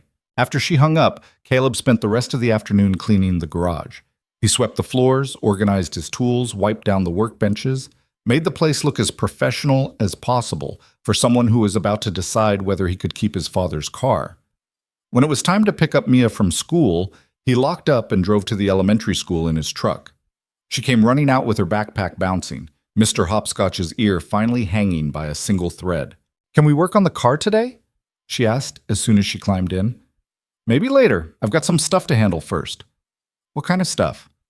Business stuff. Mia made a face. That's boring. Welcome to being an adult. That evening, after Mia was asleep, Caleb went down to the garage and opened the Shelby's hood. He stared at the engine, the 428 that looked completely stock but apparently wasn't. If Harrison was telling the truth, there was $150,000 of hidden work under that original-looking exterior. He pulled out his phone and searched for Gerald Moss. Found an obituary from last year, confirming Harrison's story. Found a few forum posts from years ago where Moss had discussed his theories about the 428 engine. Found nothing about the Shelby specifically. Caleb closed the hood and sat on his workbench, just looking at the car. In the overhead lights, it looked almost ordinary. Just another classic car, well restored, sitting in a small-town garage. But it wasn't ordinary. It was his father's car. It was a piece of his childhood. It was Saturday mornings and grease-stained lessons and the smell of motor oil that meant safety and home. And now it might be worth over $1 million. His phone buzzed. A text from Preston Hale. Heard about your bank situation. My offer still stands. $650,000 cash. You have 48 hours to decide. Caleb deleted the message without responding. Preston could wait forever for an answer he wasn't going to get. Another text came through, this one from Harrison Webb. Any decision? I can have buyers lined up by tomorrow evening. Serious money, serious people. Caleb put the phone face down on the bench. Everyone wanted an answer. Everyone had a solution. Everyone knew what he should do. Nobody asked what he wanted. What he wanted was to keep the car. What he wanted was for money to not matter. What he wanted was his father back, teaching him one more time how to gap plugs and adjust timing, how to listen to what an engine was saying. What he wanted was impossible. The next morning, Caleb was up at 6, cleaning the garage again even though it didn't need it. Nervous energy. At 8:45, a silver Mercedes pulled into the lot, and a woman stepped out who looked like she'd never set foot in a garage in her life.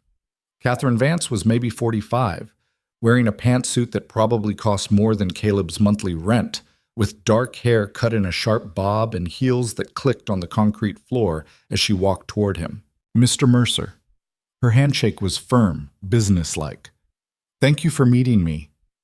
Thanks for coming. She looked around the garage with an expression Caleb couldn't read. Assessment, maybe. Or judgment.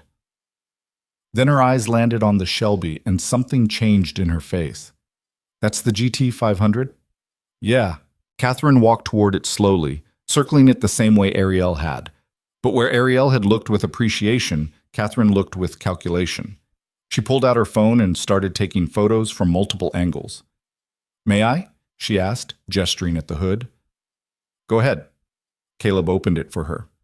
Catherine leaned in, examining the engine with the kind of attention that said she knew what she was looking at. After a minute, she straightened up. This is a Moss build. Caleb's stomach dropped. You can tell? I can tell. The machining on the valve covers is distinctive. He had a signature style. She pulled out a small flashlight and peered deeper into the engine bay. If this is what I think it is, you have a very valuable vehicle. How valuable? Depends. Has it been dyno tested recently? Not that I know of. Then we'd need to verify the performance before establishing market value. But assuming Harrison Webb's information is accurate, she did some mental math. Conservative estimate, 1.2 million, possibly higher depending on documentation. Caleb felt like the ground had shifted under his feet. 1.2 million. He couldn't even process that number.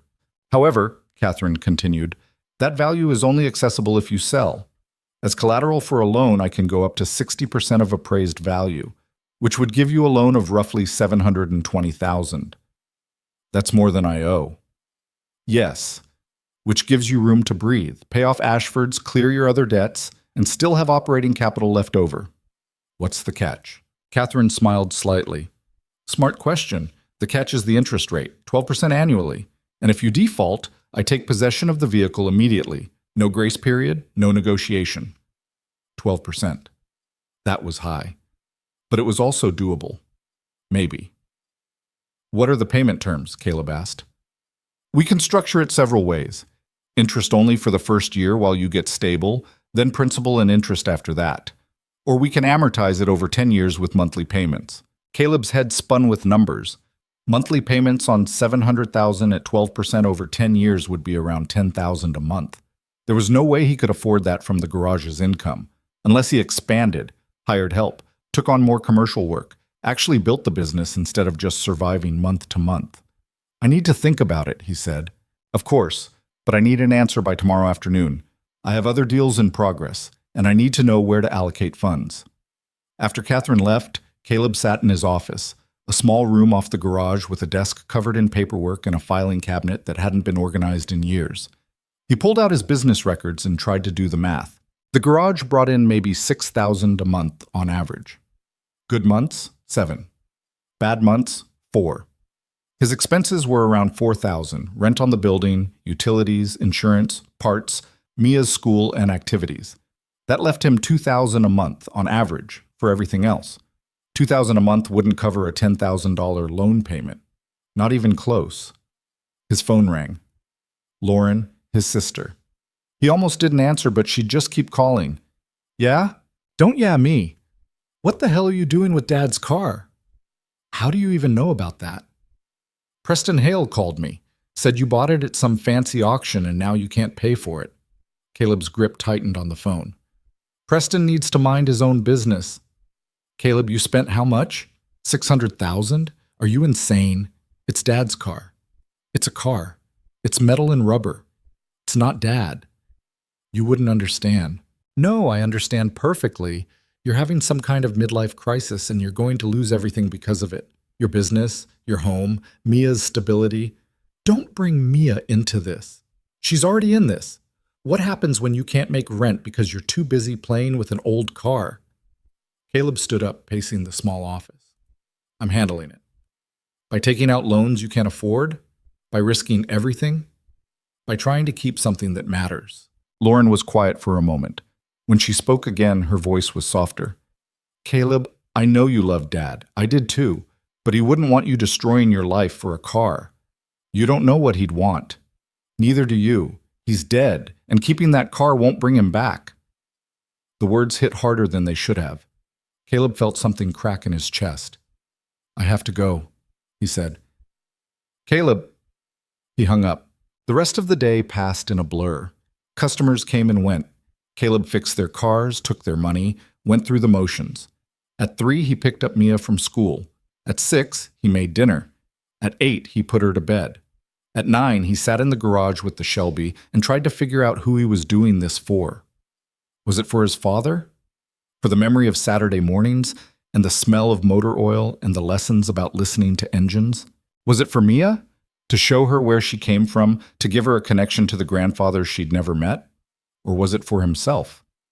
Because he couldn't let go, couldn't accept that some things stayed gone no matter how much you wanted them back.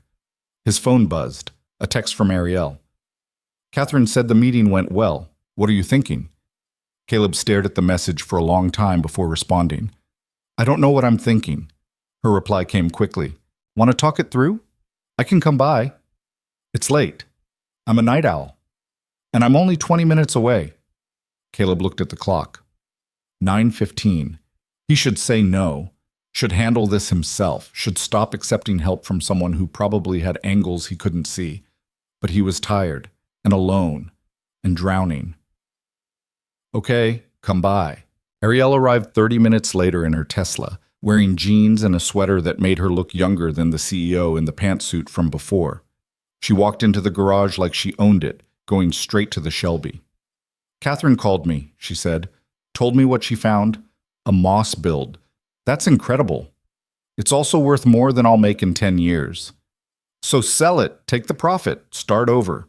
Caleb shook his head. "Can't do it. Even though keeping it might cost you everything?" "Even though." Ariel studied him for a moment, then hopped up to sit on his workbench. "Tell me about your dad." "Why?" "Because I don't think this is really about the car. And maybe if you talk about him, you'll figure out what it actually is about." Caleb leaned against the Shelby's fender. "He was a mechanic, like me, had a small shop like this one, worked every day, never complained, taught me everything I know about cars." "What else?" "What do you mean, what else? What else did he teach you? Besides cars?" Caleb thought about it. "He taught me that if something's worth having, it's worth fighting for. That you don't give up just because things get hard." Did he give up on the Shelby when things got hard? The question hit like a punch. He didn't have a choice. He was dead. But when he was alive, did he ever consider selling it? When money was tight? Caleb remembered the conversation. He'd been maybe 16. Dad had been working late, fixing a transmission that should have taken 3 hours, but had turned into 8. Caleb had come down to the garage to bring him dinner, found him sitting in the Shelby, just thinking. "Sometimes I wonder if I should sell this thing," Dad had said. "Put the money toward your college, or get better equipment for the shop." "You'd never sell it," teenage Caleb had replied, certain. Maybe not. Point is, it's just a car. What matters is what you do with your life, not what you drive." Caleb hadn't understood then, had thought his father was just tired, talking without meaning it. Now he wondered if Dad had been trying to teach him something. "He almost sold it once," Caleb said quietly. "When I was in high school, to pay for college." "But he didn't?" "No, I got a scholarship, football. Blew out my knee sophomore year and lost it, but by then Dad had saved enough to cover the rest." "So he kept the car and still took care of you?" "Yeah." "What would he say about what you're doing now?" Caleb closed his eyes. "Probably that I'm being an idiot." "Are you?" "I don't know." Ariel was quiet for a moment. Then she said, "What if there was a third option?" "What do you mean? You keep saying it's either keep the car and risk everything or sell it and lose it forever. What if there's something in between? Like what?" "Like you partner with someone. Sell a share of the car, maintain ownership but bring in capital to cover the debt." Caleb frowned. "Who would buy part of a car?" "I would." He looked at her. "What?" 50-50 partnership. I pay off your debt to Ashford's. We co-own the vehicle. You keep it, maintain it, drive it whenever you want. I get documentation for my collection and the option to display it at shows a few times a year." "Why would you do that?" Because it's a Moss-built GT 500, which is incredibly rare and incredibly valuable. Because I like the story behind it. And because I think you deserve to keep your father's car. Caleb stared at her. What's the real reason? Ariel smiled slightly. Those are the real reasons. But if you want the business angle, I can write off the expense, and the car appreciates over time. When we eventually sell, which might be in 10 years or 20 or never, we split the profit. Everyone wins. And if I can't hold up my end, can't maintain it properly, then I buy you out for a fair price. But I don't think that'll happen. You're a mechanic, Caleb. Maintaining a car is literally what you do. It was too good to be true. It had to be. People didn't just offer to split ownership of $1 million car with someone they'd met a week ago. I need time to think about it, Caleb said. You have until tomorrow. After that, I need to move my capital elsewhere. Everyone needed an answer by tomorrow. The universe had apparently decided that was his deadline for everything. After Ariel left, Caleb went upstairs to the apartment, checked on Mia, fast asleep with Mr. Hopscotch, whose ear had finally fallen off completely. He'd have to fix that tomorrow. Tomorrow. When he had to decide about the car, the loan, the partnership, the whole future, Caleb lay in bed staring at the ceiling, watching the shadows from passing cars move across the plaster. Somewhere in this mess was the right answer. The choice that honored his father, protected his daughter, and didn't destroy everything he'd built. He just had to figure out what it was. Morning came too fast. Caleb woke to his alarm at 6, feeling like he'd barely slept. His mind had spent the night running circles around the same questions, never landing on answers that felt right. He made coffee and sat at the kitchen table, watching dawn light creep across the linoleum. In 12 hours, everyone wanted their answer. Catherine Vance needed to know about the loan. Harrison Webb needed to know about selling. Ariel needed to know about the partnership. Preston was probably sitting somewhere waiting for Caleb to crack and take his offer. And underneath all of it was the question nobody was asking. What did Caleb actually want? Footsteps patted down the hall. Mia appeared in her pajamas, Mr. Hopscotch clutched in one hand, the rabbit's missing ear in the other. Can you fix him? She asked, holding both pieces up. Yeah, baby. Come here. Caleb pulled out his sewing kit, the same one he used for patching work pants and reattaching buttons, and threaded a needle. Mia climbed into the chair beside him and watched as he carefully stitched the ear back onto Mr. Hopscotch's head. You're good at fixing things, she said. It's kind of my job. I mean everything, not just cars. You fixed my bike when the chain came off, and my tablet when I dropped it, and Mr. Hopscotch like 100 times. Caleb smiled, tying off the thread. Not 100, maybe 50. Do you think you can fix the car problem? He handed Mr. Hopscotch back to her, the ear securely attached again. I don't know if this one has a fix, sweetheart. Everything has a fix. You told me that. I did? Yeah, when my bike broke. You said, everything has a fix. You just have to find the right tools. Caleb looked at his daughter, this small person who apparently listened to everything he said and remembered it when he didn't. Sometimes the right tool is knowing when to ask for help. So ask for help. It's not that simple. Why not? Because pride was a thing. Because accepting help meant admitting you couldn't do it alone. Because every choice came with strings attached and consequences he couldn't predict. But he couldn't explain that to a 7-year-old. I'll figure it out, he said instead. After breakfast, Caleb took Mia to school, then drove to the garage. He had 2 appointments scheduled, a timing belt replacement and a brake inspection, but his mind was barely on the work. His hands moved through the motions while his brain churned through options. At 10:15, his phone rang. Unknown number. Caleb Mercer. Mr. Mercer, this is David Brennan from First National, the senior loan officer from 2 days ago. I wanted to follow up on our conversation. Caleb's jaw tightened. I thought we were done. I declined to put up my business as collateral. Yes, well, we've reconsidered our position. If you're still interested, we can approve the loan without the additional collateral. Why the change? Brennan cleared his throat. Let's just say some new information came to light regarding the vehicle's actual value. We'd be willing to approve the original loan amount at 8% interest. New information. Someone had told them about the Moss build. Had to be Preston, trying to manipulate the situation. Or maybe Catherine, though that seemed less likely. No thanks, Caleb said. Mr. Mercer, this is a very favorable offer. I said no thanks. I'm going another direction. He hung up before Brennan could argue. The morning dragged. Caleb finished the timing belt, started the brake inspection, took a call from a customer whose car was making a weird noise. Could he come in today? No, sorry, all booked up. Try tomorrow. Normal work, normal problems, but nothing felt normal. At noon, Harrison Webb called. Mr. Mercer, running out of time here. I have 3 serious buyers ready to make offers if you're interested in selling. How much? 1.1, 1.3, and 1.4 million. The 1.4 is from a collector in Singapore. Cash deal. Can close in 48 hours. 1.4 million. Caleb tried to picture that much money.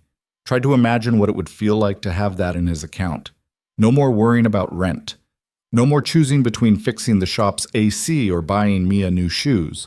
No more lying awake doing math that never worked. I need to think about it, Caleb said. You keep saying that, but thinking time is running out. I know. Look, I get it. This car means something to you, but sometimes the smart move is taking the money and moving on. Maybe. Call me by 5 if you want to move forward. After that, I'm on a plane and the buyers go elsewhere. After Harrison hung up, Caleb sat in his office and stared at the wall. $1.4 million. He could pay off every debt, set aside money for Mia's college, expand the garage, hire help. He could build something real instead of just surviving. All he had to do was let go. His phone buzzed. A text from Ariel. Still thinking about the partnership? Offer stands until 3 p.m. After that, I need to commit funds elsewhere. 3 p.m. Harrison needed an answer by 5. Catherine by end of day. Everyone had their deadline, their timeline, their need for him to decide. Caleb walked out to the garage bay where the Shelby sat. He'd parked it in the same spot his father's cars had always occupied. The same fluorescent lights overhead. The same oil-stained concrete underneath. The same tools on the walls. He thought about his father standing in this exact spot, working on this exact car. Thought about all the lessons that had nothing to do with engines and everything to do with life. His phone rang again. This time it was his sister Lauren. Before you hang up on me again, just listen, she said when he answered. I'm listening. I'm sorry about yesterday. I was harsh. You were honest. Yeah, but I was also wrong. About some of it. She paused. I've been thinking about Dad. About that car. I didn't get it before, but maybe I do now. What changed? I was going through some old photos. Found one of you and Dad working on the Shelby. You were maybe 15, covered in grease, huge smile on your face. Dad's looking at you like you're the most important thing in the world. Caleb remembered that day. They'd been rebuilding the carburetor. He'd dropped a spring, and it had bounced under the car and taken them 20 minutes to find it. Dad had laughed instead of getting mad. That car was never about the car, Lauren continued. It was about you and him, the time you spent together, the things he taught you. I know. But Caleb, he's gone, and keeping that car won't bring him back. You know that, right? Yeah, I know. So why are you doing this? Caleb looked at the Shelby, at the lime gold paint and the black stripes and the chrome that caught the light. Because Mia never got to know him, and I want her to have something, some connection to where she came from. She has that. She has you. You're teaching her the same way Dad taught you. It's not the same. No, it's better. Because you're here. The word sat heavy in Caleb's chest. Lauren was right. He was here, present, alive. Teaching Mia about fixing things, and working hard and not giving up. His father had taught him those lessons with the Shelby as a prop, but the car wasn't the point. The lessons were. I have to go, he said quietly. Whatever you decide, I support you. I mean that. Thanks. After they hung up, Caleb stood there for a long time, just thinking about what mattered, about what was worth fighting for, about the difference between honoring the past and being trapped by it. At 1:30, he called Ariel. I've been thinking about your offer, he said. And? I want to propose something different. I'm listening. What if instead of splitting ownership of the car, you helped me build something bigger? The garage. We expand it, modernize it, turn it into something that can actually sustain itself. Ariel was quiet for a moment. You want to grow the business? Yeah. I've been barely surviving for 5 years, making enough to keep the lights on, but never enough to actually build anything. With the right investment, I could hire mechanics, take on fleet work, maybe even add a restoration shop. And the Shelby? I keep it. It's not part of the deal. But I use Catherine's loan to cover the Ashford debt, and I use the business growth to make the payments. That's risky. You're betting you can scale fast enough to cover a 12% loan. I know, but it's my risk. My father built his shop from nothing. I want to do the same thing, not just survive on his memory, but build something Mia can inherit if she wants it. He could hear Ariel thinking on the other end of the line. How much investment are you looking for? $200,000, enough to add another bay, upgrade equipment, hire 2 full-time mechanics, and market to commercial accounts. That's a lot of money on an unproven expansion. Yeah. What's my return? 15% equity in the business, and first right of refusal on any restoration work for your collection. More silence, then 20% equity, and I want to see a business plan. I can have one by tomorrow. Make it tonight, send it by midnight. If I like what I see, we meet with lawyers on Friday. Deal. Caleb hung up feeling something he hadn't felt in days. Not relief exactly, but direction. A path forward that didn't require giving up everything. Next call was to Catherine Vance. I want the loan, he said. $720,000, 10-year amortization. I'll have the paperwork drawn up. We can close by end of week. There's one condition. I need a year of interest-only payments while I scale my business. After that, full principal and interest. Catherine paused. That's unusual. I'm in an unusual situation. The rate goes up, 13% instead of 12%. Caleb did the math in his head. Interest only at 13% on $720,000 was around $7,800 a month. Brutal, but manageable if the business grew. Okay, I'll add it to the contract. After hanging up, Caleb looked at his watch. 2:15. He still had time to call Harrison to take the $1.4 million offer and walk away from all of this. Instead, he texted, "Not selling. Thanks for the information." Harrison's response came immediately. "You're making a mistake." Maybe, probably. But it was his mistake to make. Caleb spent the afternoon working on a business plan. He'd never written one before, had no idea what he was doing, but he pulled up templates online and started filling in numbers. Current revenue, projected growth, equipment costs, salary projections for new hires. The numbers were rough, but they told a story. With the right investment and the right growth, the garage could generate enough income to cover the loan payments and actually pay him a decent salary. It was possible. Unlikely, maybe, but possible. At 3, he picked up Mia from school and brought her back to the garage. She settled in at his desk with her homework while he finished the business plan in the office. "What are you working on?" she asked during a break from math problems. "A plan for the garage." "What kind of plan?" "How to make it bigger, better, so we can help more people fix their cars." "Are we keeping Grandpa's car?" Caleb looked at his daughter. "Yeah, baby, we're keeping it." She smiled and went back to her homework. By 8 p.m., Caleb had something that resembled a business plan. It wasn't pretty, and it probably wouldn't impress any real investors, but it was honest. It showed where he was, where he wanted to go, and how he planned to get there. He emailed it to Ariel with a subject line that just read, "Here's the plan." Her response came 30 minutes later. "This is rough, but it has potential. Let's talk tomorrow morning, 9 a.m. at your garage." Caleb slept better that night than he had in a week. Not great, but better. When he woke up at 6, he felt something close to hope. The morning was spent preparing for the meeting with Ariel. He cleaned the garage again, organized his financial records, rehearsed what he wanted to say.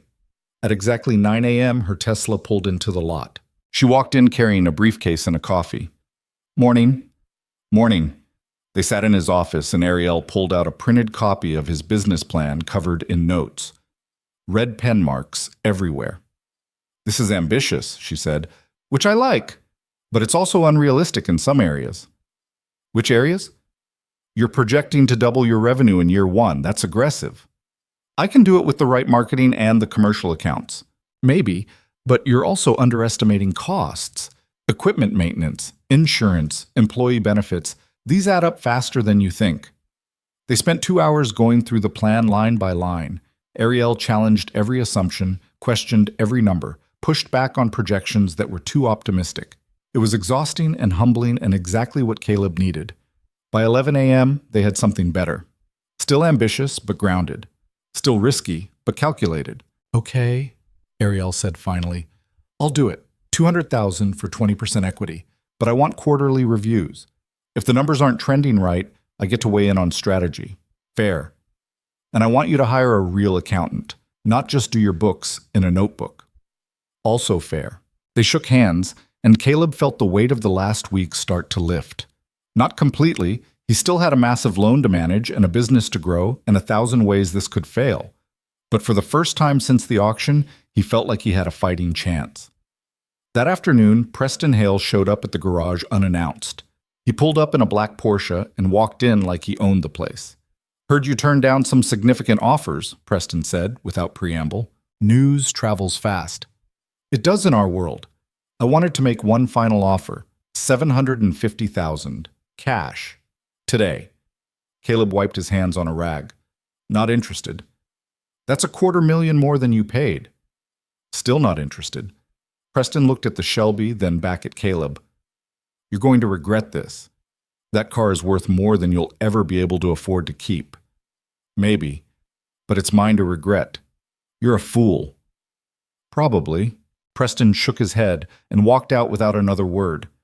His Porsche sprayed gravel as he peeled out of the lot.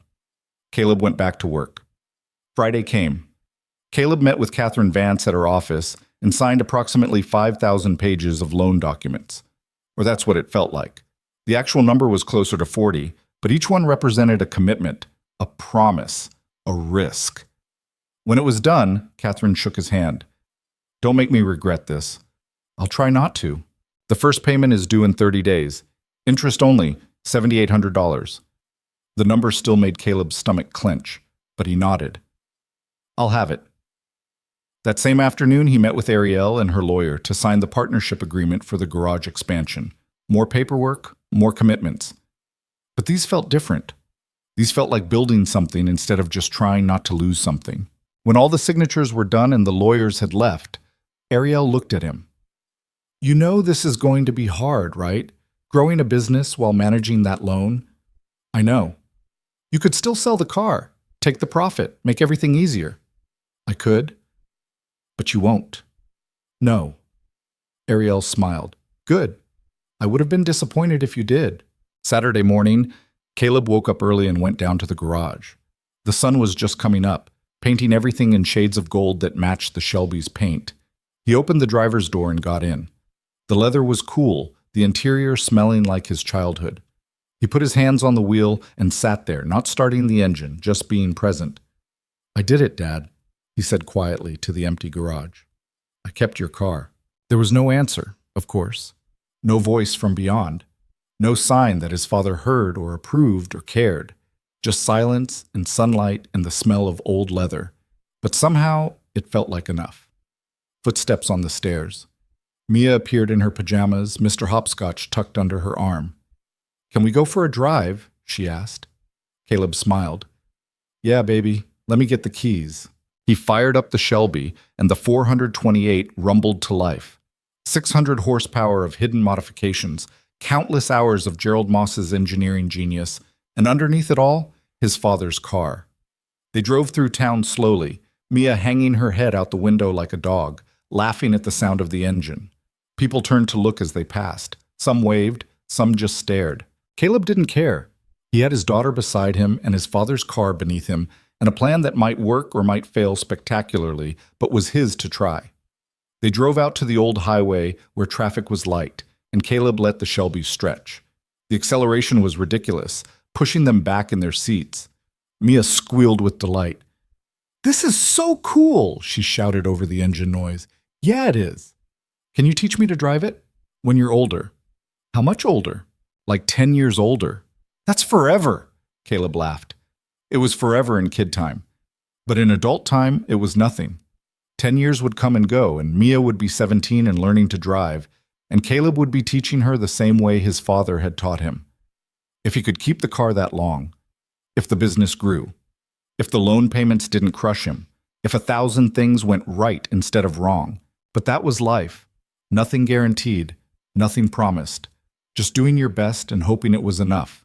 They drove for an hour, taking back roads through farmland and small towns, the Shelby running smooth and strong. When they got back to the garage, Caleb pulled into the bay and killed the engine. "That was awesome," Mia said. "Can we do it again tomorrow?" "Maybe. We'll see." She climbed out and ran upstairs to get dressed. Caleb stayed in the car for a moment longer, his hands still on the wheel. The next few years were going to be hard. He'd have to work longer hours, make every dollar count, grow the business faster than was probably smart. He'd have to balance being a father and a mechanic and a business owner. He'd have to make loan payments that would hurt every single month. But he'd also have this: his father's car, his daughter's laughter, the satisfaction of building something instead of just surviving. A week later, Ariel came by with a photographer. She wanted to document the Shelby for her collection records. The photographer spent 2 hours taking pictures from every angle, asking Caleb questions about its history. "This is for your insurance documentation?" Caleb asked. "Partly, but also for the story. Every car in my collection has a full history. Photos, documentation, the narrative of how it came to be and what makes it special." "What's this one's narrative?" Ariel looked at him. "A father's car, a son's determination, a legacy preserved against all odds. That's the story." Sounds dramatic. It is dramatic. You spent 6 years saving to buy back a car you couldn't afford. You turned down multiple offers that would have made you rich. You risked everything to keep it. That's not normal behavior. Maybe I'm not normal. Maybe normal is overrated. The photographer finished and packed up his equipment. After he left, Ariel walked around the Shelby one more time, running her hand along the hood. "You made the right choice," she said. "You don't know that yet." "I do. Because the right choice isn't always the smart choice. Sometimes it's the choice that means something." 3 months later, the garage had 2 new employees and had landed its first major commercial account, a local delivery company with a fleet of 15 trucks. The extra revenue wasn't huge, but it was steady. Caleb made his first loan payment without emptying his entire bank account. Small victories. 6 months in, they finished construction on the new bay. Caleb hired a third mechanic and started taking on restoration work. The first project was a 1972 Chevy Nova that needed a full-engine rebuild. Mia helped sometimes, learning to hand him tools and asking endless questions about how everything worked. She was better at remembering technical terms than Caleb had been at her age. One Saturday, while they were working on the Nova together, Mia asked, "Do you think Grandpa would be proud of you?" Caleb looked up from the engine he was working on. "I don't know, sweetheart. I hope so." "I think he would be. You kept his car, and you're teaching me about cars like he taught you." "Yeah, I guess I am." "When I'm older, will you teach me to work on the Shelby?" "If you want to learn." "I do. I want to know everything about it." Caleb smiled. His daughter would probably never love cars the way he did, the way his father had. But she was interested. She was learning.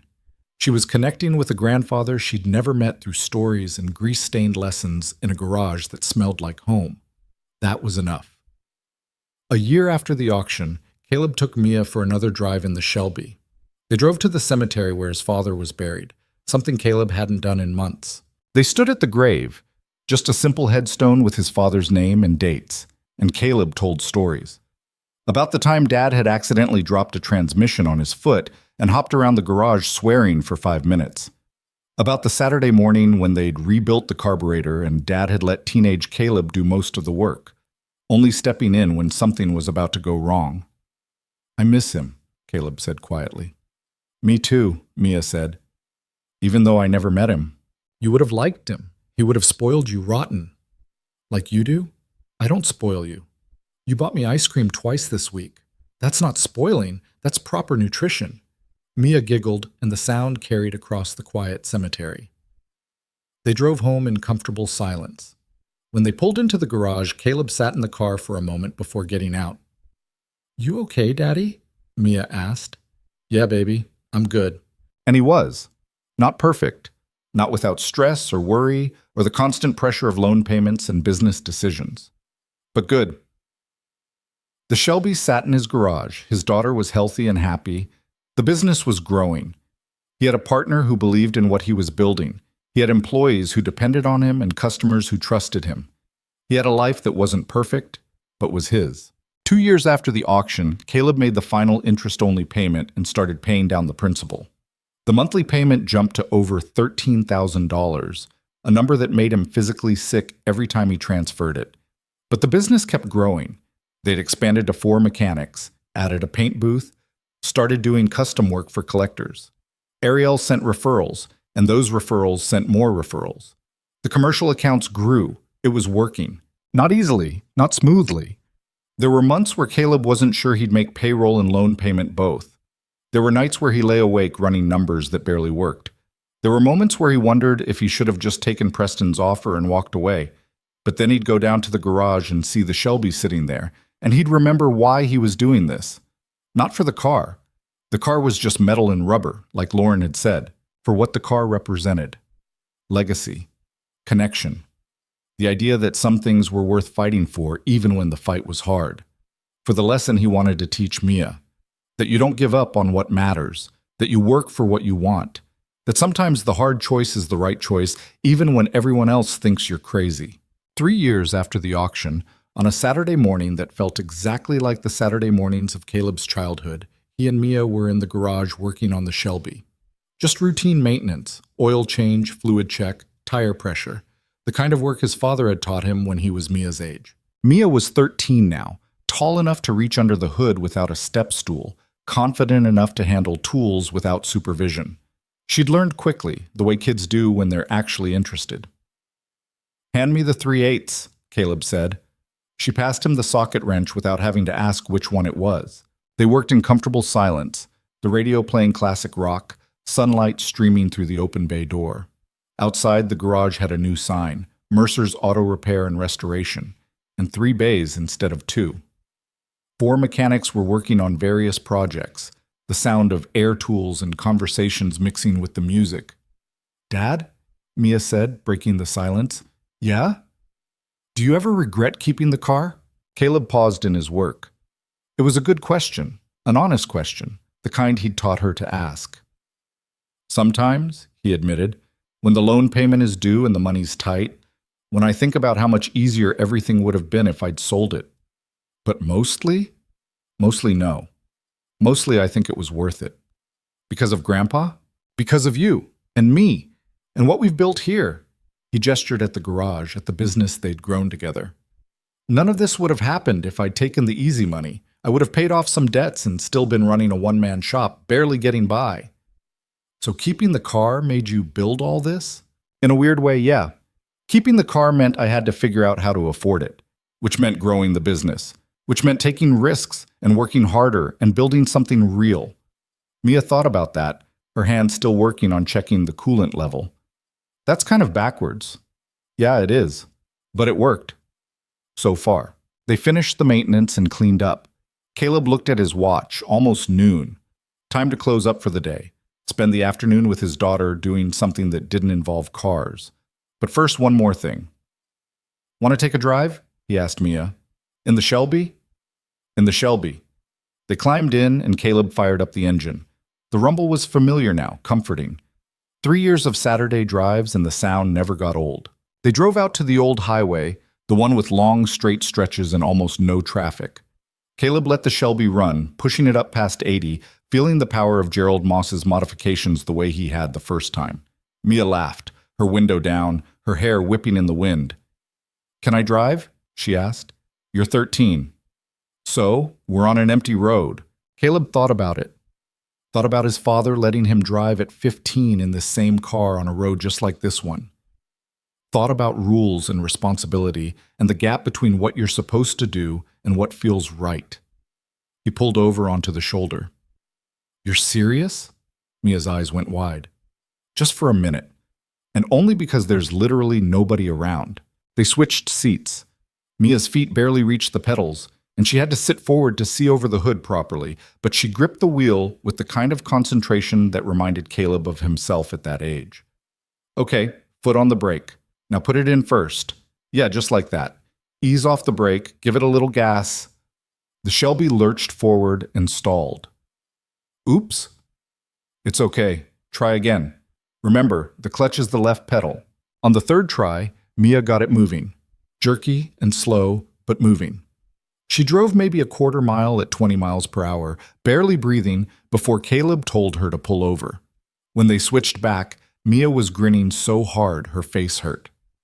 That was amazing. You did good. Can we do it again? When you're older. That's what you always say? And I'm always right. They drove back to town with Mia still buzzing with excitement, already planning how she'd tell her friends about driving Grandpa's car, even though Caleb made her promise not to tell anyone because it was definitely illegal. When they pulled into the garage, Ariel's Tesla was parked out front. She was leaning against it, holding 2 cups of coffee. "Thought you might need this," she said, handing Caleb one of the cups. "Thanks. What brings you by?" "Just wanted to check in, see how things are going." They walked into the garage while Mia ran upstairs to the apartment. Ariel looked around at the expanded space, the new equipment, the mechanics working on various projects. "Place looks good," she said. "It's coming together. Quarterly numbers look good too. You're ahead of projections." "Yeah, we had a strong summer." They stood there in comfortable silence, watching the mechanics work. After a moment, Ariel said, "I got an offer on the Shelby." Caleb's stomach tightened. "From who?" "Anonymous buyer, through a broker in Dubai. 1.8 million. The number hung in the air between them. "That's a lot of money," Caleb said quietly. "It is. Split between us, minus your outstanding loan balance, you'd clear about 400,000. What do you think?" Ariel took a sip of her coffee. "I think it's your car. Your call. But you own 20% of the business. If I sell, you lose your connection to it. I invested in the business, not the car. The car's yours, always has been." Caleb looked at the Shelby sitting in the first bay, right where it belonged. 3 years of loan payments, 3 years of stress and worry, and late nights wondering if he'd made a terrible mistake. 3 years of Saturday drives with Mia. 3 years of teaching her about engines and persistence and fighting for what mattered. 3 years of building something bigger than just a garage. "Tell them no," he said. "You sure?" "I'm sure." Ariel smiled. "Good. I was hoping you'd say that." She finished her coffee and left. Caleb stood in the garage for a while longer, just thinking. $1.8 million. Enough to pay off everything and set Mia up for life. Enough to never worry about money again. But some things weren't about money. Some things were about connection and legacy and teaching your daughter that you don't give up on what matters just because it's hard. Some things were about keeping promises to people who couldn't hear them anymore. Some things were about building a life that meant something instead of just being comfortable. The Shelby stayed. 5 years after the auction, Caleb made the final loan payment. He transferred the money, $13,417.62, and sat there staring at the confirmation screen. Done. Paid off. The car was fully his. He called Mia down from the apartment where she was doing homework. She was 15 now, taller than him, already talking about college and career plans that might or might not involve cars. "What's up?" she asked. "We just paid off Grandpa's car." Her face lit up. "Seriously?" "Seriously." She hugged him, and Caleb held on maybe a little longer than necessary. His daughter was growing up. Soon she'd be driving herself, going to college, building her own life. The time for Saturday morning drives and garage lessons was running out. But they had them. That was what mattered. They had the time, the memories, the connection. That night, Caleb drove the Shelby alone for the first time in weeks. Just him and the car and the open road. He pushed it hard, feeling all 600 horses, listening to the engine the way his father had taught him. The car talked if you paid attention. Always had. And what it was saying now, through the rumble of the exhaust and the hum of the tires and the feel of the wheel in his hands, was simple. You did it. You kept the promise. You built something that matters. Caleb drove until the sun set, painting the sky in shades of gold that matched the Shelby's paint. Then he drove home, parked the car in its bay, and climbed the stairs to the apartment where Mia was already asleep. He stood in her doorway for a moment, watching her breathe. Mr. Hopscotch sat on the shelf above her bed, both ears intact now, a survivor of countless repairs. Some things were worth fighting for. Worth the sleepless nights and the impossible decisions and the moments when everyone thought you were crazy. This was one of them. Caleb closed her door quietly and went to bed. Tomorrow would bring new challenges. The business would keep growing, Mia would keep getting older, life would keep moving forward. But tonight, the car was paid off. The legacy was preserved, the promise was kept. And that, Caleb thought, as sleep finally came, was enough.